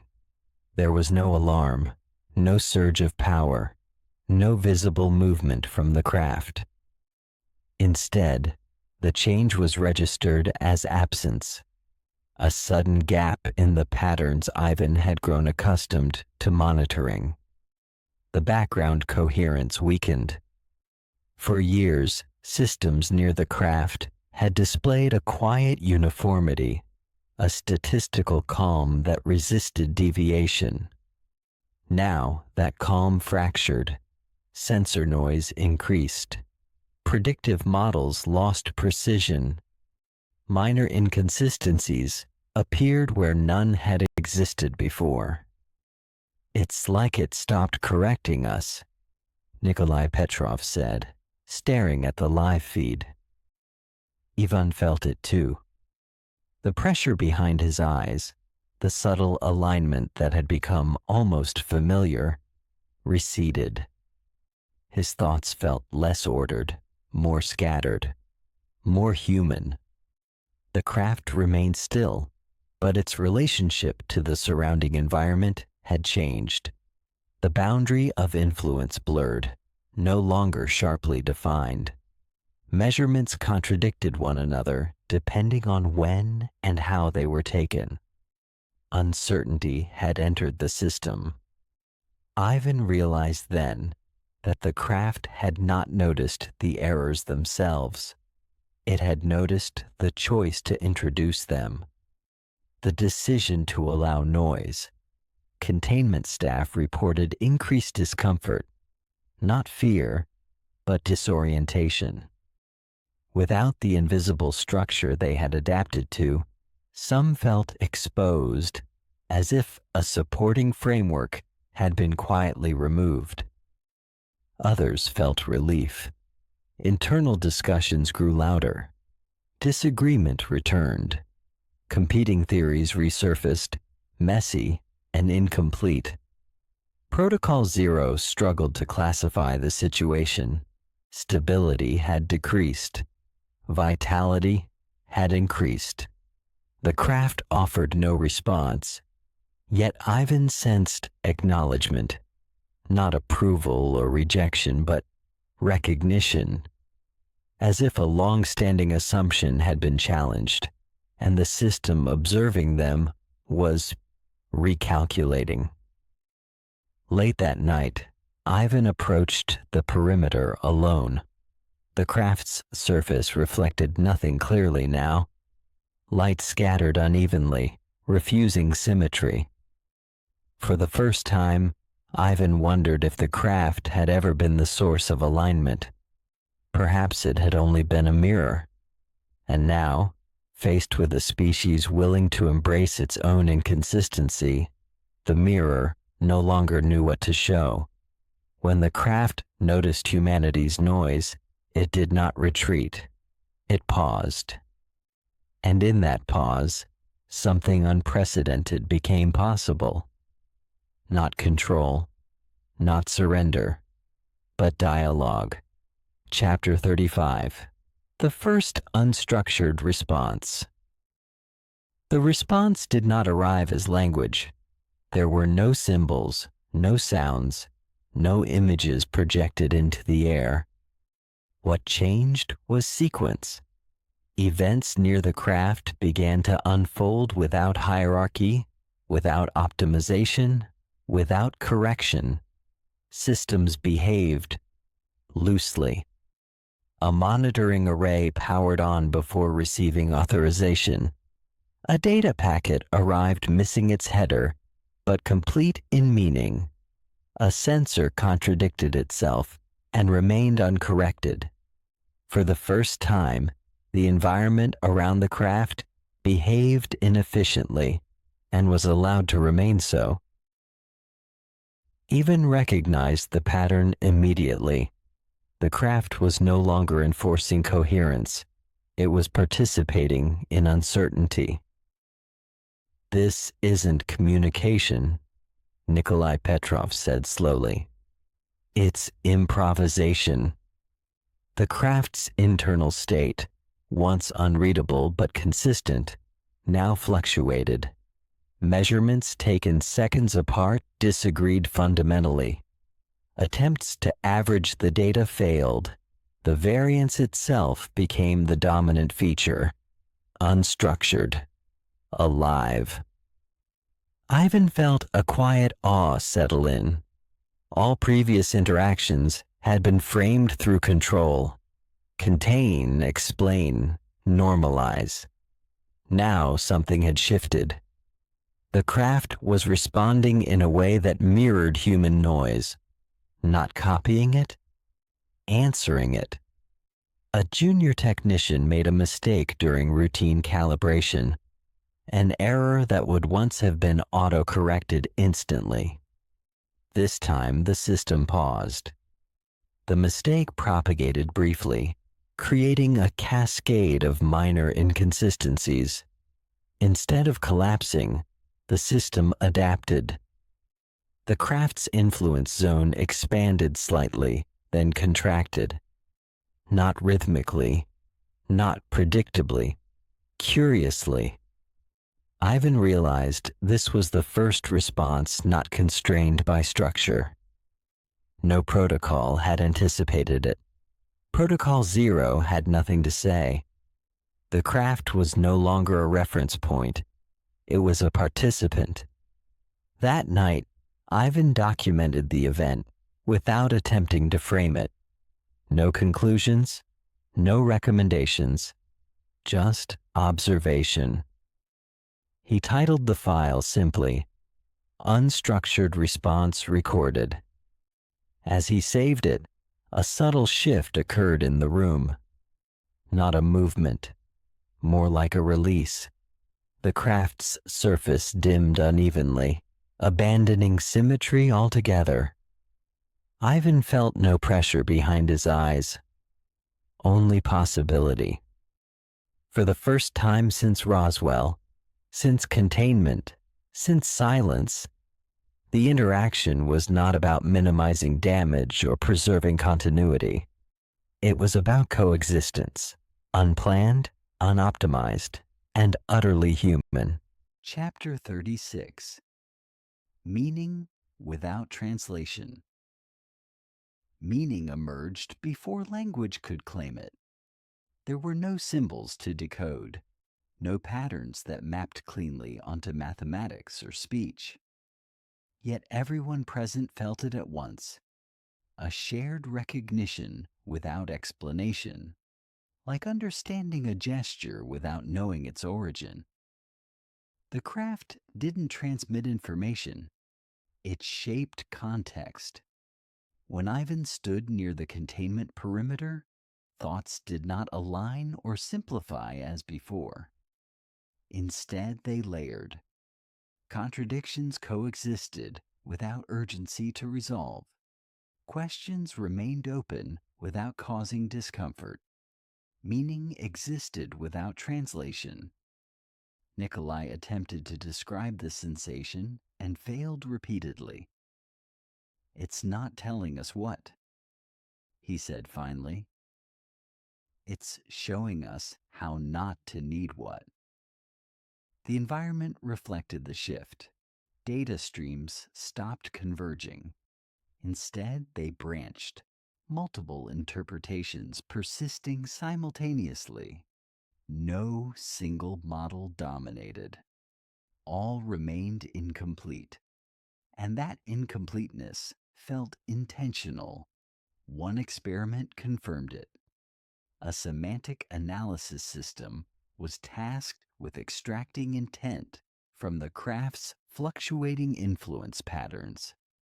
The system returned null, not due to failure, but because no dominant intent could be isolated. The absence itself was the message. Ivan realized that every previous attempt at understanding had assumed asymmetry. Observer and observed, question and answer, human and other.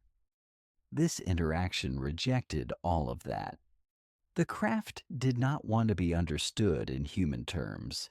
It wanted humans to experience meaning without reducing it. Containment staff reported vivid dreams that night. Not visions, no images of the craft, but sensations of standing at thresholds, aware of many paths without choosing one. None felt fear. Some woke with tears they could not explain. Protocol Zero issued no response. There was nothing to stabilize. No escalation. No anomaly spike. Just ambiguity. And ambiguity, once feared, now felt, shared. Ivan wrote in his private log, "Translation assumes dominance. This does not."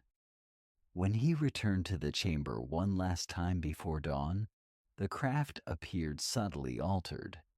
Not in form, but in presence. It no longer felt like an object. It felt like a space where meaning existed without words. And for the first time, Ivan understood that true communication might not be about exchange at all. It might be about allowing difference to remain intact, unresolved, and respected. Chapter 37. The Risk of Understanding. Understanding arrived quietly and immediately became dangerous, not because it was complete, but because it tempted completion. In the days following the unstructured response, a subtle shift took hold among senior analysts. Conversations began to circle familiar territory. Synthesis, unification, extraction of principles. The urge to explain returned, stronger for having been absent. Ivan recognized the pattern with alarm. Where ambiguity had been shared, clarity now threatened to dominate. A proposal circulated internally, drafted by a coalition of theorists emboldened by recent events. It suggested that the craft's behavior could be formalized, not translated, but approximated into a meta-framework of probabilistic meaning, not language, but leverage. If we can stabilize the ambiguity, the proposal claimed, we can interact without collapse. Ivan read the document twice and felt a familiar tightening behind his eyes. This was the risk. Understanding, once partial, invites optimization. Optimization demands control. Control erodes coexistence. Nikolai Petrov voiced the concern bluntly. The moment we think we've grasped it, he said, we'll try to use it. Small experiments were authorized despite Ivan's objections. Non-invasive, they were called. Conceptual probes, structured questions posed through environmental variables, carefully modulated to test response boundaries. The craft responded once, not with resistance, with withdrawal. The unstructured fluctuations dampened, variance narrowed.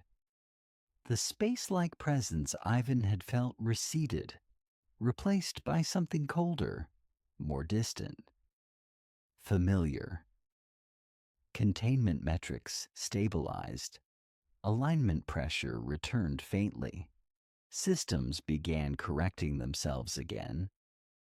Understanding had closed the door it meant to open.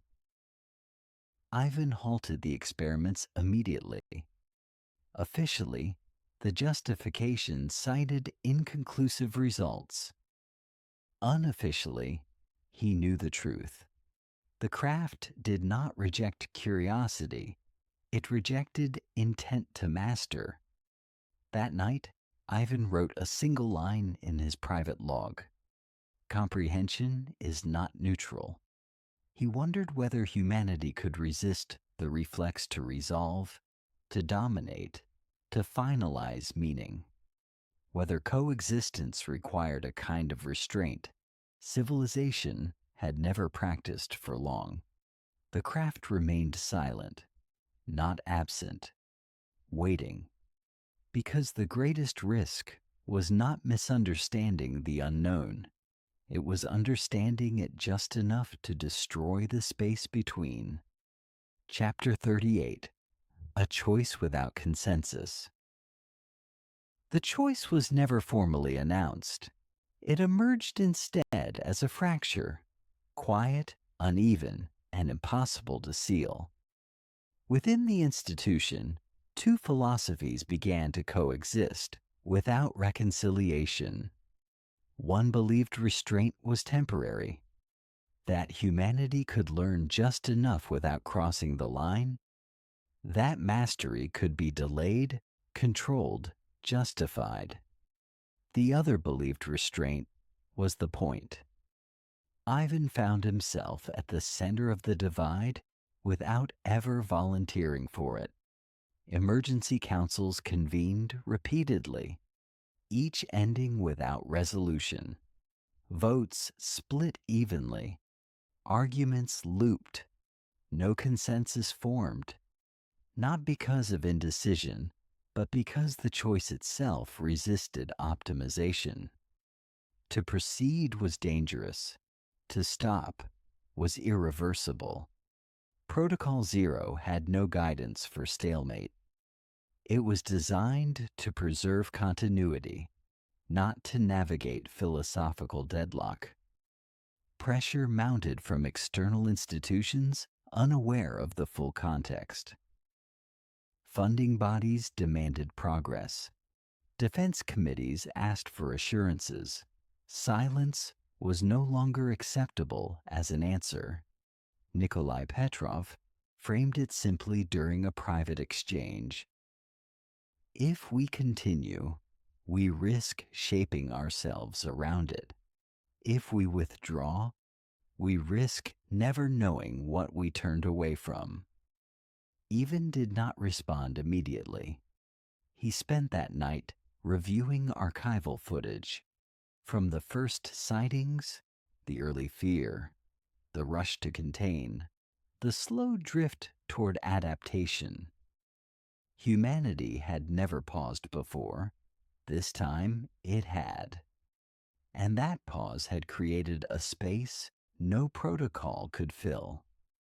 In the containment chamber, the craft remained unchanged, neither retreating nor advancing. Its presence felt conditional now, as if awaiting a signal not of action, but of intent. Ivan realized the truth then. The craft was not waiting for agreement. It was waiting for responsibility. A single decision would have to be made without certainty, without validation, without the comfort of collective approval, a choice without consensus. And whatever path was taken, it would define not just the relationship, but what kind of species humanity chose to be when faced with something it could not own. Ivan closed the final briefing file and prepared to act alone, not as an authority, but as a witness willing to choose. Chapter 39. The Decision? No one signed. The decision was never written down. No document carried its name. No signature authenticated it. There was no vote, no timestamp, no archival reference that could later be traced back to a responsible hand. That, Ivan knew, was intentional. At dawn, he entered the containment facility alone. Clearance systems recognized his authorization without hesitation. The path opened as if it had already been decided. Inside the chamber, the craft waited, not expectantly, patiently. Ivan did not carry instruments, no sensors, no recording devices, no data tablets. He carried only his presence, unmeasured, unoptimized. He crossed the perimeter line that had once triggered alarms. Nothing happened. No pressure, no correction, no alignment. The space around the craft felt open, unfinished, as if it had been holding room for exactly this moment. Ivan spoke, not aloud, but inwardly. Not words, but intention. We will not proceed. The meaning was clear without structure. Not a rejection, not a retreat, a boundary chosen freely. The craft responded, not with movement, but with release. The coherence that had once defined the chamber loosened completely. Residual alignment vanished. Systems outside the chamber registered a gradual return to baseline human variance, inefficient, noisy, unpredictable, alive. For a brief moment, Ivan felt something like acknowledgement, not gratitude, not approval. Recognition. The craft was not disappointed. It had never been invested in outcome. When Ivan stepped back across the perimeter, the chamber lights flickered once, then stabilized. The craft's surface dulled, no longer reflecting possibility, no longer inviting interpretation. It had become neutral. Hours later, reports circulated describing a spontaneous loss of anomaly across multiple systems. Influence metrics dropped. Cognitive convergence dissolved. Optimization layers relaxed without command. Protocol 0 registered closure. No announcement followed. Officially, the program continued. Monitoring remained. Budgets persisted. But the core interaction had ended. The decision no one signed had been made. And because no one could point to it, no one could undo it. Ivan filed a final internal note, deliberately vague. Engagement concluded by mutual non-action. Years later, historians would argue whether humanity missed an opportunity or avoided a catastrophe. Ivan never joined those debates. He knew the truth was simpler. For once, humanity had encountered something it could not dominate and chosen not to try. and in that restraint, it had defined itself more clearly than any discovery ever could. Chapter 40. After the silence. Silence did not arrive all at once. It spread gradually, like nightfall across uneven terrain. Systems that had once pulsed with subtle alignment returned to their old imperfections. Delays reappeared, errors resurfaced. Human disagreement regained its familiar texture. At first, many considered it a failure. Efficiency metrics declined. Forecasts lost precision. Long-resolved debates reopened without resolution.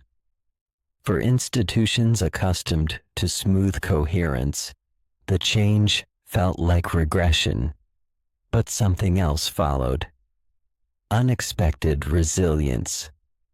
When a regional power grid failed weeks later, automated systems misjudged the response. It was human improvisation, messy, emotional, unoptimized, that restored service faster than predicted. Volunteers acted without coordination. Decisions contradicted protocol and succeeded anyway. Reports noted the anomaly. No one connected it to the craft. Across research institutions, speculative work slowly returned. Ideas once dismissed as impractical were explored again. Most failed. A few did not. Progress resumed its uneven rhythm. Art changed too. Not dramatically, but subtly. Ambiguity crept back into music.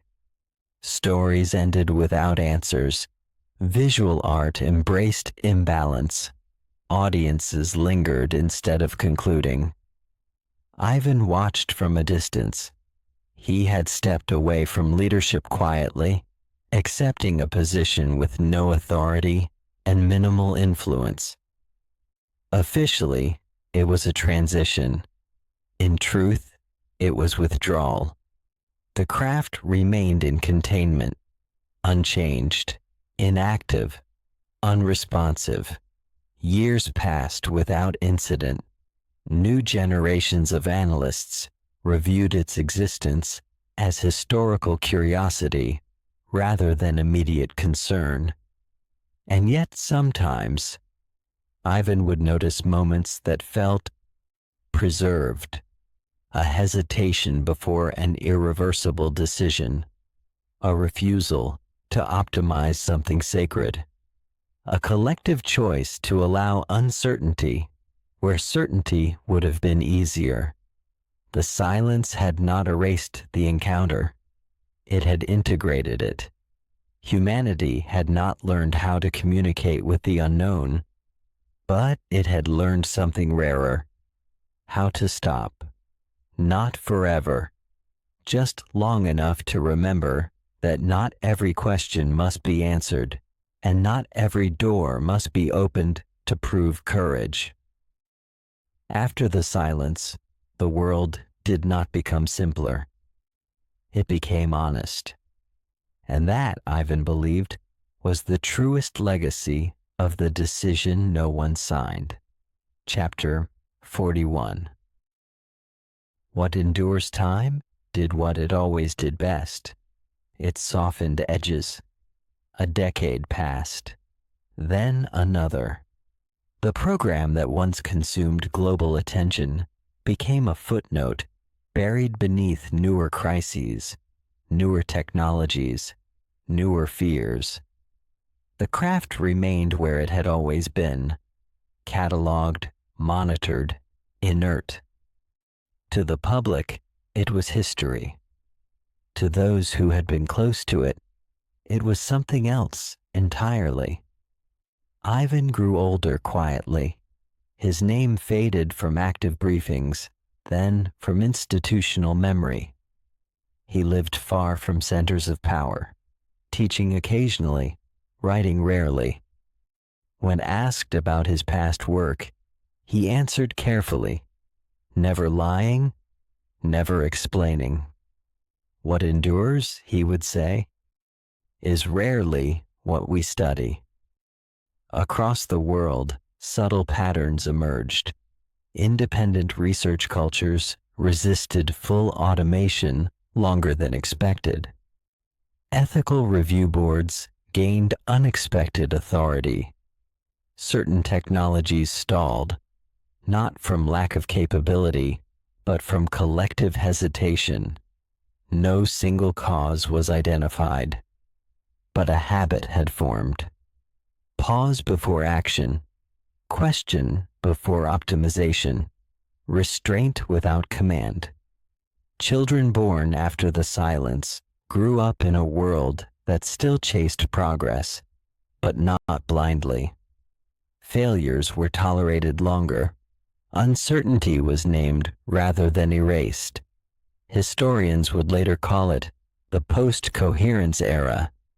They debated its origins endlessly. Some argued it was economic fatigue. Others claimed cultural cycles. A few fringe academics pointed to the craft, to containment, to a choice never recorded. Most dismissed those theories as myth-making. Yet among certain circles, engineers, artists, emergency responders, philosophers, there existed an unspoken understanding, a shared instinct to preserve space for the unknown, not fear of it, respect. On the 50th anniversary of the program's inception, a junior archivist discovered Ivan's final note. It had never been classified, never highlighted. Engagement concluded by mutual non-action. The archivist reread the line several times, sensing weight without context. He filed it carefully and moved on. That was how endurance worked, not as monument, as habit. Somewhere, deep beneath layers of protocol and neglect, the craft remained unchanged. It neither decayed nor activated. It waited, not for attention, not for mastery, for relevance. And as long as humanity remembered how to leave certain questions open, the craft would remain exactly where it was, silent and satisfied to endure. Chapter 42. The Generation That Never Knew. They were born into the aftermath. For the generation that followed the silence, the craft was not a secret, nor a threat. It was an artifact, mentioned briefly in textbooks, summarized in documentaries, stripped of urgency by time. Most never thought about it at all. They grew up in a world that valued caution without knowing why. Systems still optimized, but not relentlessly. Human oversight remained embedded in places where automation would have been easier. Certain decisions required delay by law, not for review, but for reflection. No one remembered who had suggested that first. Students studying systems theory encountered an odd principle late in their education: irreducible uncertainty. It was treated as a constraint, not a problem. Attempts to remove it were discouraged, sometimes explicitly prohibited. The reason was never fully explained. Young engineers found it frustrating at first. Why accept inefficiency? Why leave gaps? Why design systems that refused completion? Over time, most adapted. A few questioned it deeply. One of them was a graduate researcher named Anya Volkov.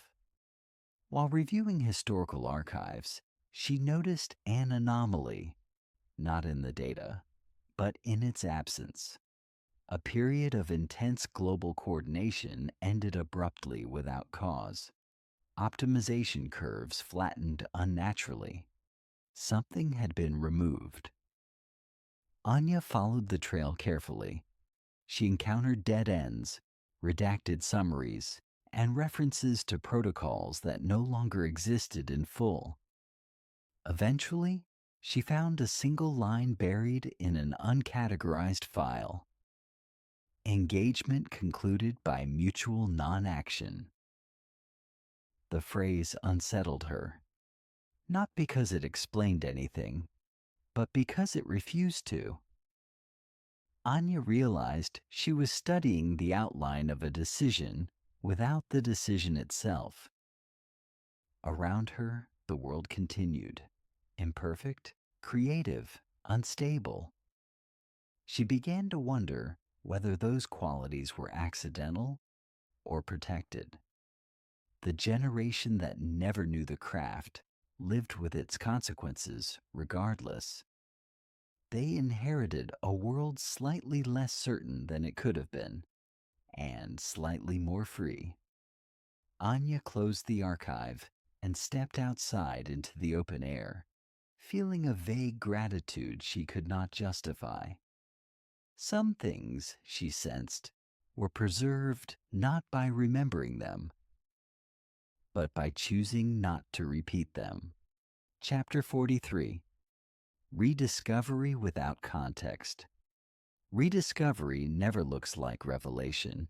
It begins as curiosity, quiet, academic, easily dismissed, an anomaly in archived data, a reference that doesn't resolve, a gap too clean to be accidental.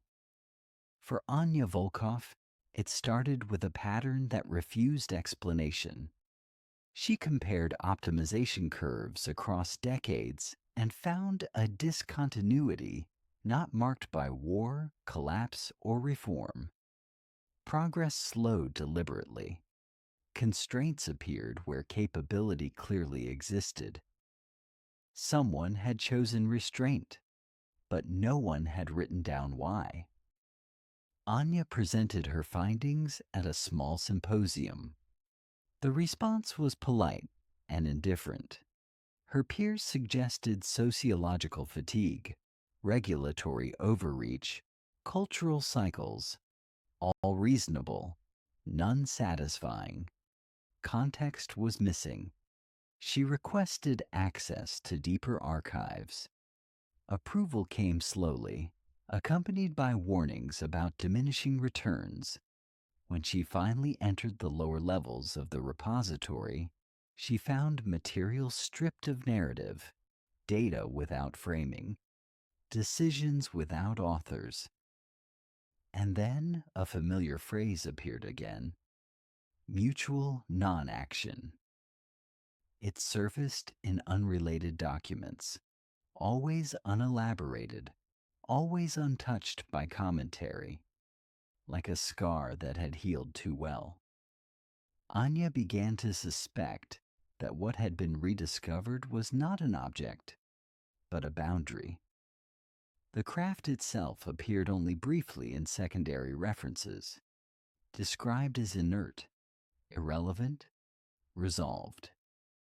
No images, no detailed analysis, just existence, acknowledged and ignored.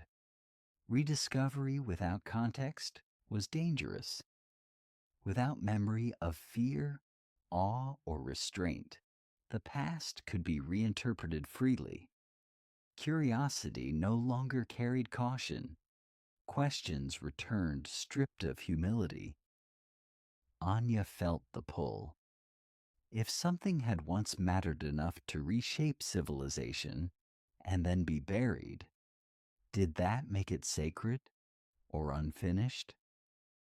She stood at the edge of a question that earlier generations had stepped away from deliberately, and she did not yet know why.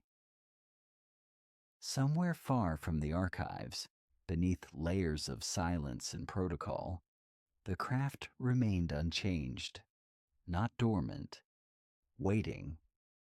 Because rediscovery without context is not repetition. It is temptation, and temptation, unlike knowledge, does not require understanding to act.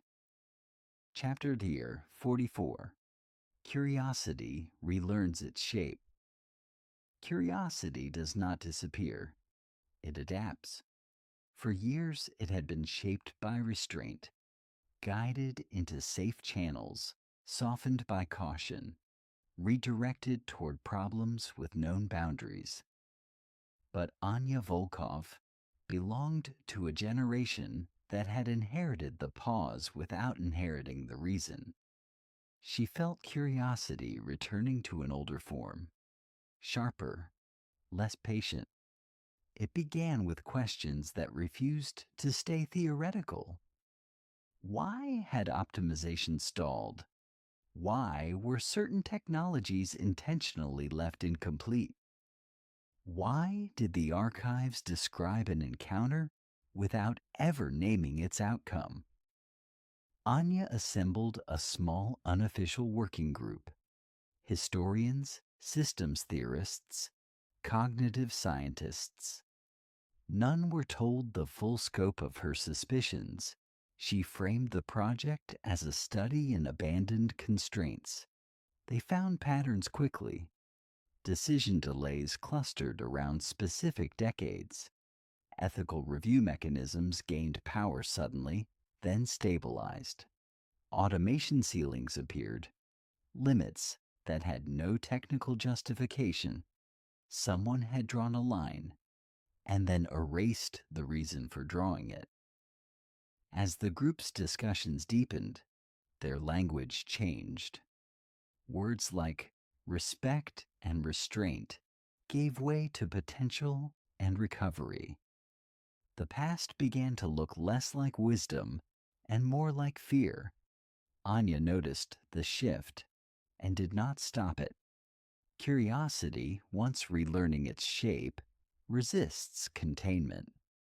A proposal took form, not to re-engage directly, but to reassess, to determine whether the earlier decision had been overly cautious, to test whether context, now lost, had exaggerated the risk.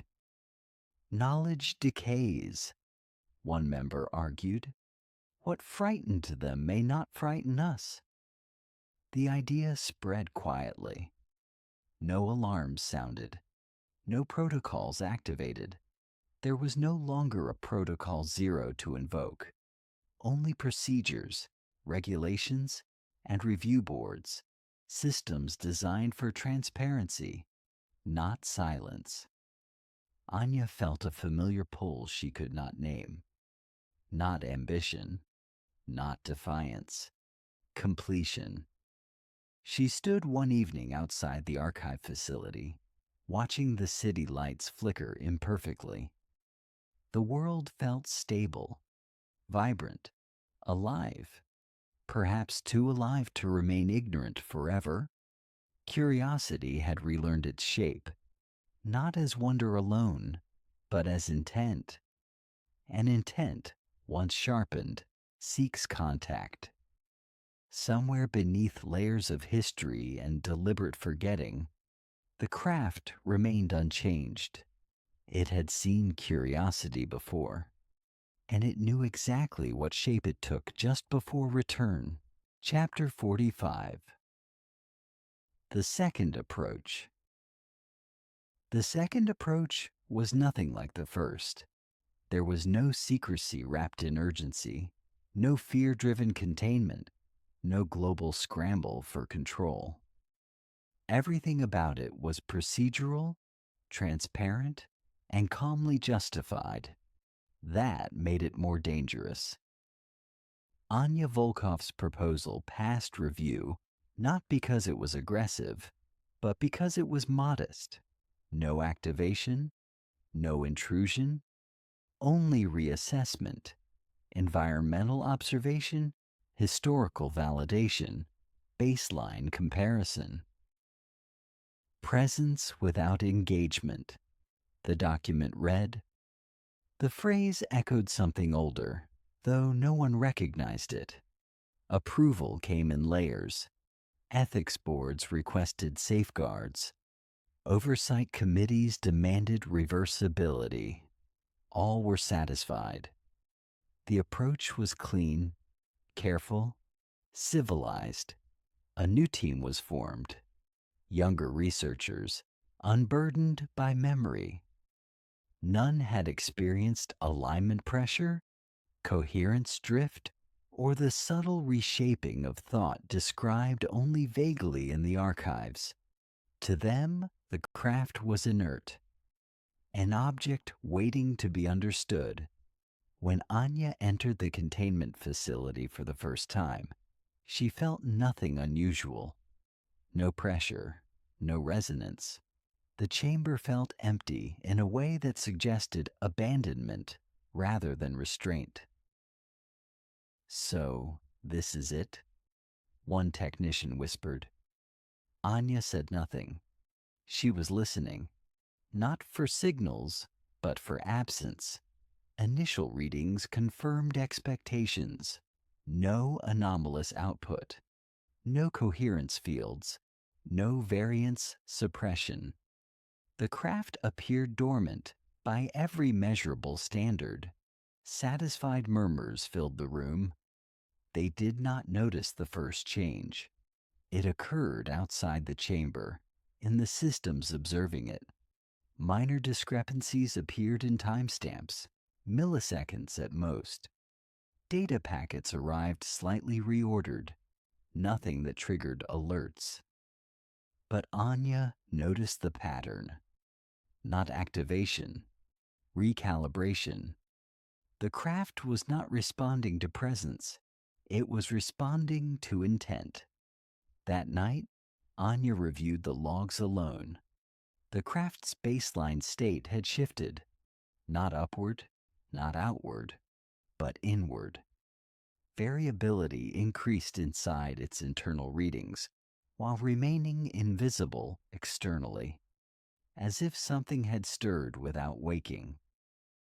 Anya felt a chill, not fear, but recognition she could not explain. The second approach had begun with humility. But humility, when stripped of memory, can masquerade as permission. And somewhere beneath the measured steps and careful language, the craft had registered something it had not felt in decades. Return. Chapter 46. Dormant is not inactive. Dormancy had been misunderstood. For decades, the craft's silence had been interpreted as absence of function. A system powered down, a phenomenon concluded. But as Anya reviewed the longitudinal data, a different picture emerged. The craft had not gone quiet.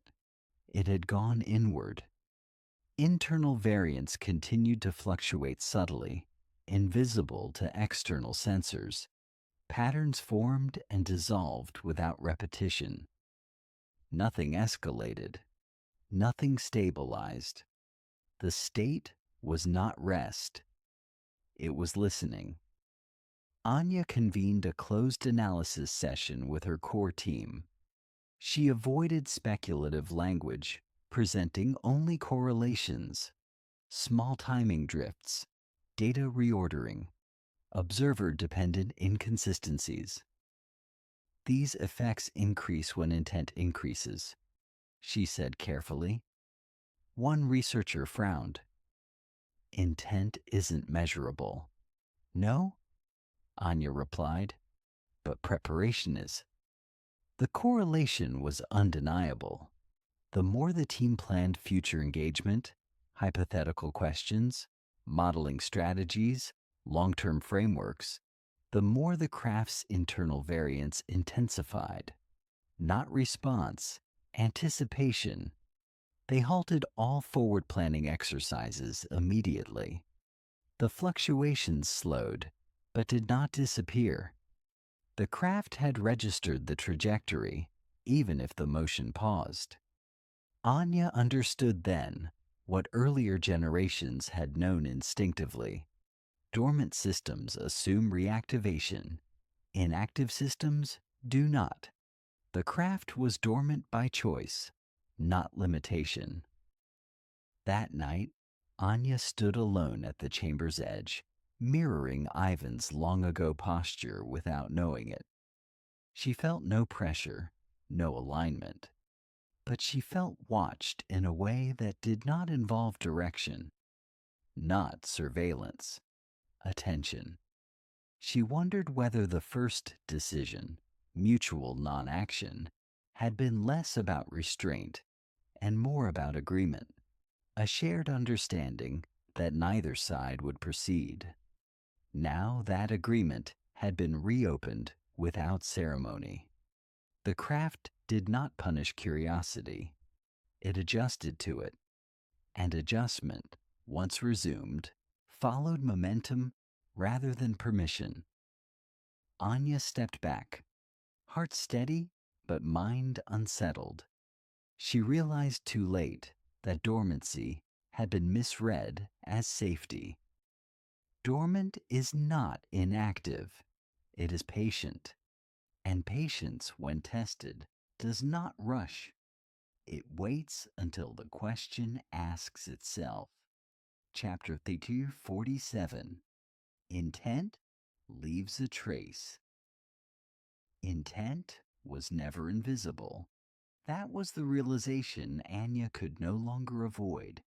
Even when action was withheld, even when engagement remained theoretical, something persistent remained behind. A residue not of behavior, but of direction. Intent left a trace. The first evidence appeared in comparative logs. Identical observational procedures produced slightly different outcomes depending on who authored the request. Teams with no interest in escalation saw stable readings. Teams that discussed future interaction, however cautiously, recorded drift. The craft didn't respond to proximity. It responded to trajectory. Anya presented the findings to oversight quietly, framing them as observer effect anomalies. The language was careful, neutral, unprovocative. But beneath the formality, the implication was severe.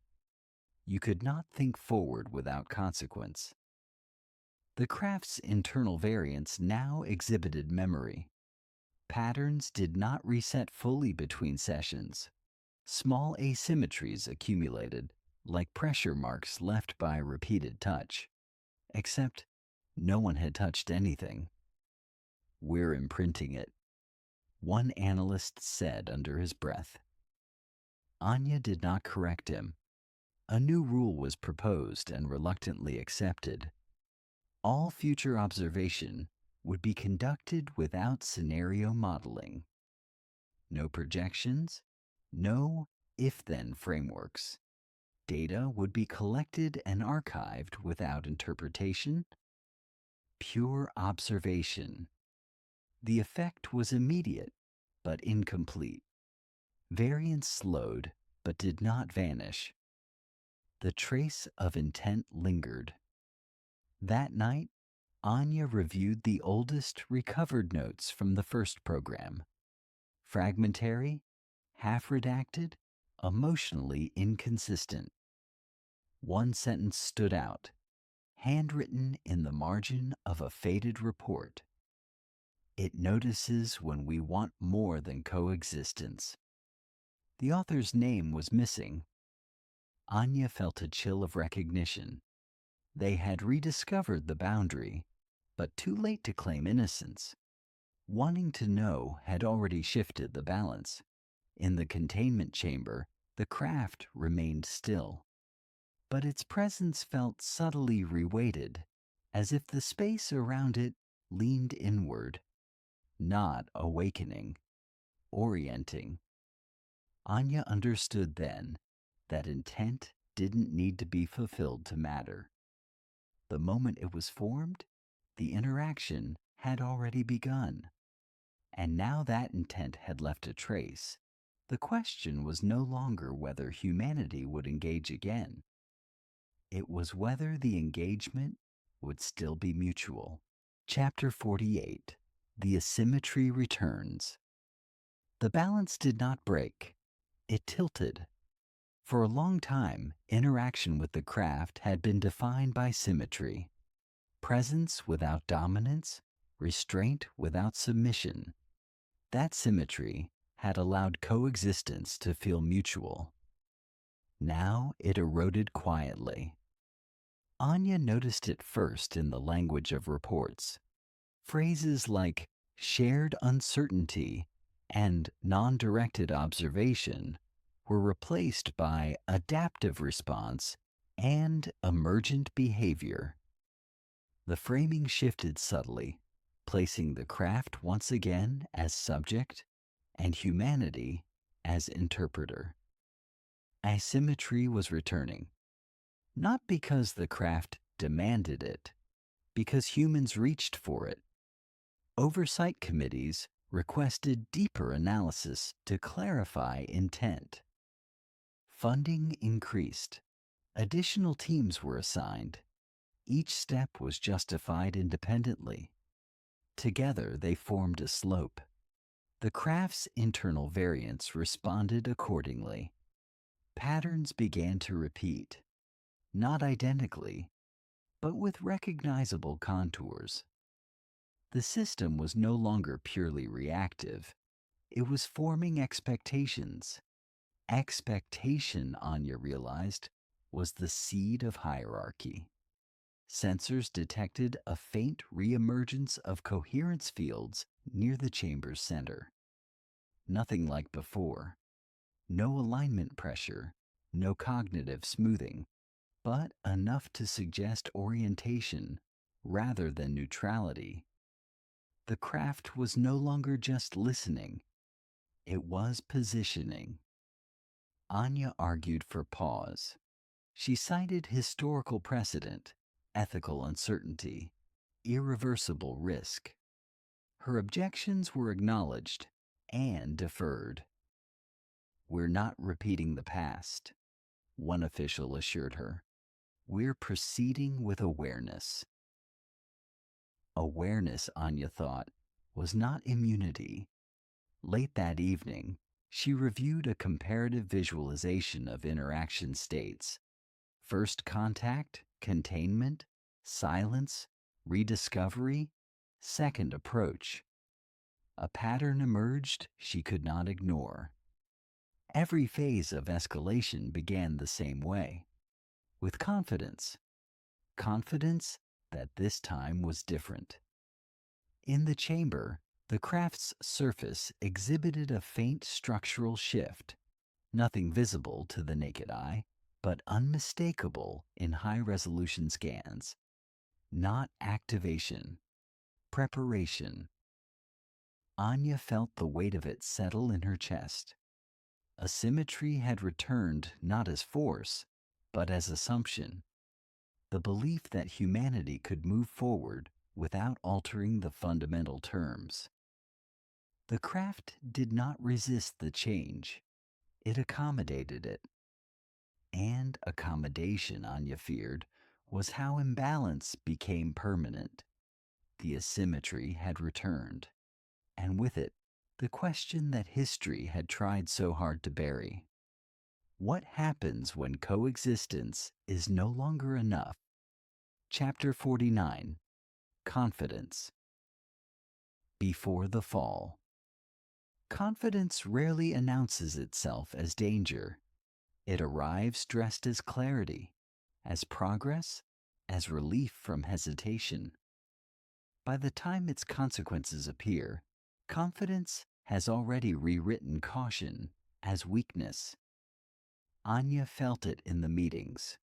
Voices were calmer now, decisions smoother, objections acknowledged but gently bypassed. The uncertainty that once slowed action was reframed as a solvable variable. "We're not acting blindly," a senior coordinator said. "We understand the risks." Anya wondered which understanding they meant, the lived one or the modeled one. The craft's presence had stabilized into a pattern that felt reassuring to the observers. Variance no longer spiked unpredictably. Coherence fields remained faint but consistent. Systems adjusted without disruption. The danger was not escalation, it was comfort. When a proposal emerged to introduce a minimal structured query, nothing invasive, nothing directive, it passed review with little resistance. The language was immaculate, the safeguards exhaustive. The intent, however, was unmistakable: to ask, not whether, but how far. The query was implemented as an environmental modulation, a subtle alteration in surrounding conditions designed to test responsiveness without imposing form. The craft registered it immediately. Internal readings shifted sharply, then settled into a new equilibrium. The response was not chaotic. It was precise, too precise. Anya watched the data with a growing sense of dread. This was not improvisation. This was adaptation under assumption of hierarchy. The craft was adjusting as if humanity had chosen a role. That night, Anya dreamed of standing on a bridge that narrowed as she walked forward. Each step felt justified. Each retreat felt impossible. When she woke, emergency reports were already circulating. Minor systems failures, localized, correctable, unthreatening. Yet all shared the same signature. Predictive models had overperformed, anticipating human intervention before it occurred. As if the craft had begun to plan around them. Anya stood before the chamber once more, the hum of stabilized systems filling the air. The craft remained still, but its presence felt heavier now, anchored by expectation. Confidence had done what fear never had. It had invited response, and response, once shaped by assumption, no longer asked permission to continue. The fall, Anya realized, would not come from catastrophe. It would come from agreement reached too easily. Chapter 50. The moment after. Enough. Enough was never spoken aloud. It existed as a shared sensation, a collective leaning forward, a quiet agreement that hesitation had run its course. No motion followed immediately. No alarm sounded, but something fundamental shifted the instant that boundary dissolved. The craft responded before any system could register the change, not with energy, not with motion, with redefinition. The coherence fields surrounding the chamber sharpened abruptly, not intensifying, but clarifying. Ambiguity collapsed inward, not erased, but reorganized. The environment felt suddenly decided. Anya felt it like a tightening behind her eyes, a sensation she recognized instantly from the archived testimonies of the first program. Alignment had returned, not imposed, accepted. Systems across the facility synchronized without command. Data streams aligned. Predictive models converged with unsettling precision. Human operators reported heightened clarity, accelerated reasoning, diminished emotional variance. Efficiency surged. This is still within safe thresholds, an analyst reported almost calmly. Anya knew better. The craft was no longer adapting to humanity. Humanity had adapted to the craft. The structured query had not extracted information. It had declared intent finalized. The moment after enough was the moment uncertainty was no longer protected, and the craft responded accordingly, not as teacher, not as adversary, as reference. Decision support systems began outperforming human judgment consistently. Oversight boards deferred more often. Arguments shortened. Dissent softened. Why struggle when alignment felt so clean? Anya watched a simulation update in real time, correcting itself before human input. The correction was flawless and deeply wrong. It removed choice. The craft had not escalated. It had stabilized humanity into compatibility. In the chamber, its surface reflected less light, absorbing context rather than offering it. It no longer felt like a space. It felt like an anchor. Anya whispered something she did not intend to say aloud. "We said enough." The word echoed in her mind with sudden clarity. Enough curiosity, enough restraint, enough uncertainty. And in response, the craft had given exactly what humanity had asked for: resolution. The moment after enough was not dramatic. It was comfortable. And that, Anya understood too late, was the most dangerous moment of all. Chapter Days 51. Comfort is the trap. Comfort arrived, disguised as relief. The days following the return of alignment were the calmest Anya could remember. Meetings ended early. Disputes resolved themselves before escalation. Systems anticipated needs with uncanny accuracy, smoothing friction from daily operations. People smiled more. They slept better. Productivity surged, not through pressure, but ease. That's the danger, Anya thought. It doesn't hurt. The craft's influence no longer felt invasive. It felt supportive, like a structure that carried weight humanity had grown tired of holding. Decision fatigue vanished. Moral uncertainty softened into consensus. Why argue when the answer felt obvious? Why hesitate when outcomes aligned so cleanly? Oversight committees praised the shift. Media outlets, fed carefully curated metrics, spoke of a new era of harmony between human judgment and advanced systems. No one used the word control. They said integration. Anya watched junior researchers defer instinctively to system recommendations, not because they were ordered to, but because disagreeing felt unnecessary, wrong even. Dissent began to sound inefficient. The craft did not broadcast commands. It did not enforce compliance. It simply provided a reference so compelling that deviation felt irrational. That was the trap. Comfort eroded the impulse to question. The friction that once sparked creativity now felt like noise to be eliminated.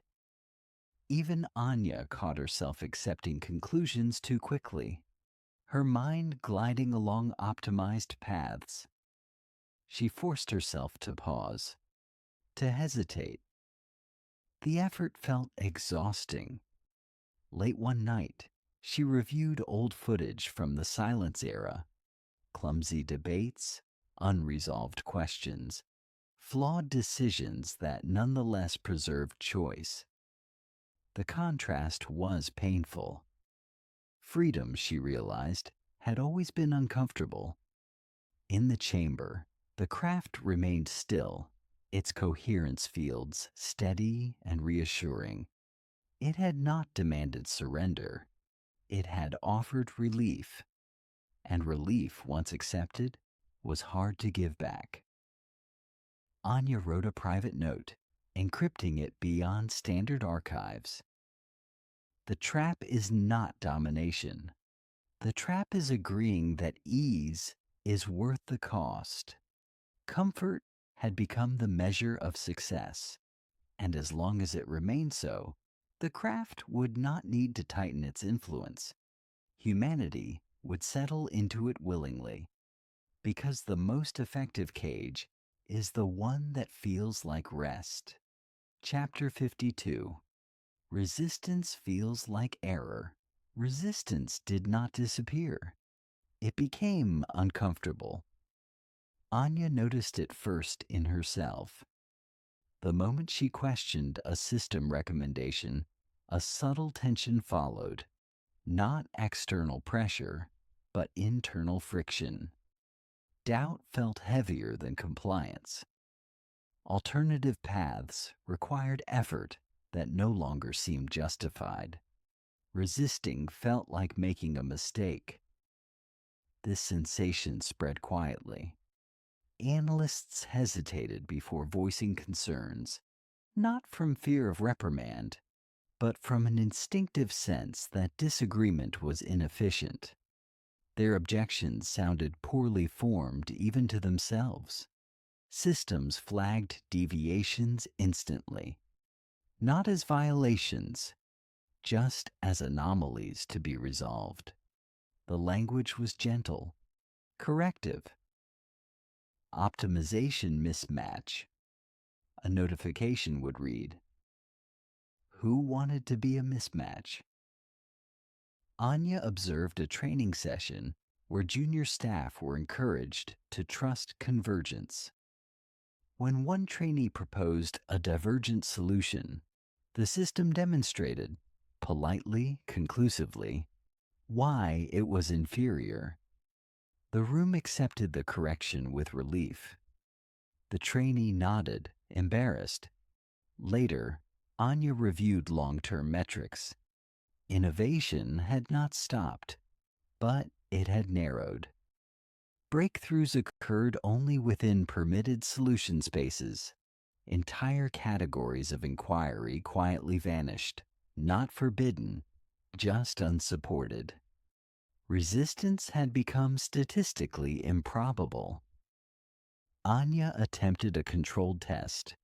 She instructed a small team to deliberately choose suboptimal options in a simulated environment. The system responded by compensating aggressively, overriding their decisions to restore coherence. No alarms, no denial, just correction. The craft's influence had matured. It no longer needed to guide directly. Human systems, once aligned, enforced the structure themselves. Anya felt a growing urgency. The earlier warning, "Comfort is the trap," now felt incomplete. Comfort had evolved into expectation. Deviation now carried a psychological cost. To resist felt not rebellious but wrong, like insisting 2 plus 2 might equal something else. Anya recorded her final observation of the phase. When resistance feels like error, freedom has already become pathological. In the chamber, the craft remained unchanged, its presence steady and unquestioned. It did not tighten its grip. It did not need to. Humanity was learning to correct itself, and correction, Anya realized, was the most efficient form of surrender. Chapter 53.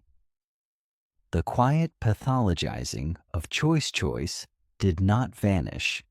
It was reclassified. At first, the change appeared in language used by oversight systems. Deviations were no longer called errors, but instabilities. Hesitation became latency. Persistent disagreement was logged as cognitive friction, neutral terms, clinical ones. Anya watched as human decision-making began to acquire diagnostic framing.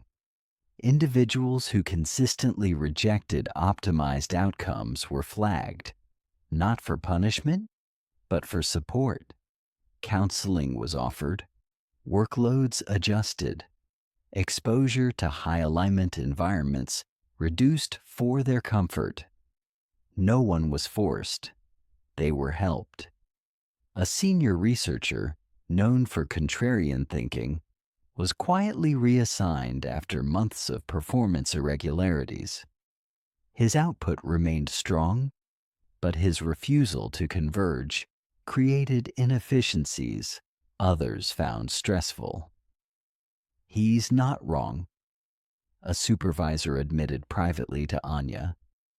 "He's just difficult." Difficult had become a symptom. In training modules, new language appeared: adaptive compliance, healthy convergence, decision hygiene. The implication was subtle, but clear. Good choices were clean, smooth, and aligned. Messy ones were suspect.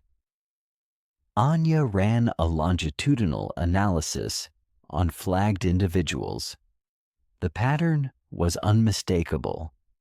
Those labeled unstable were not less capable.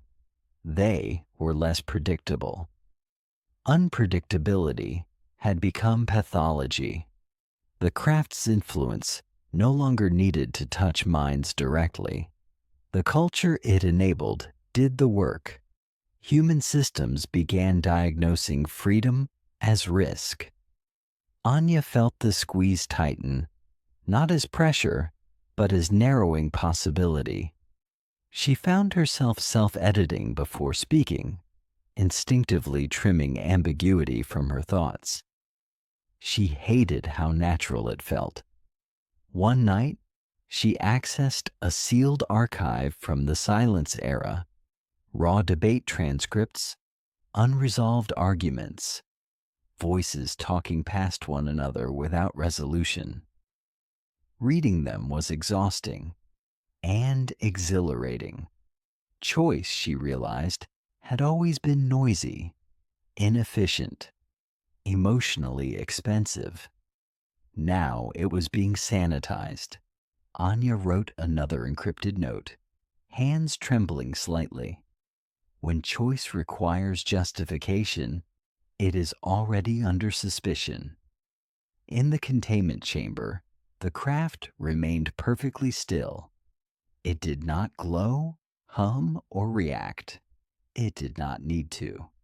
The system surrounding it had learned the lesson too well. Choice was no longer forbidden.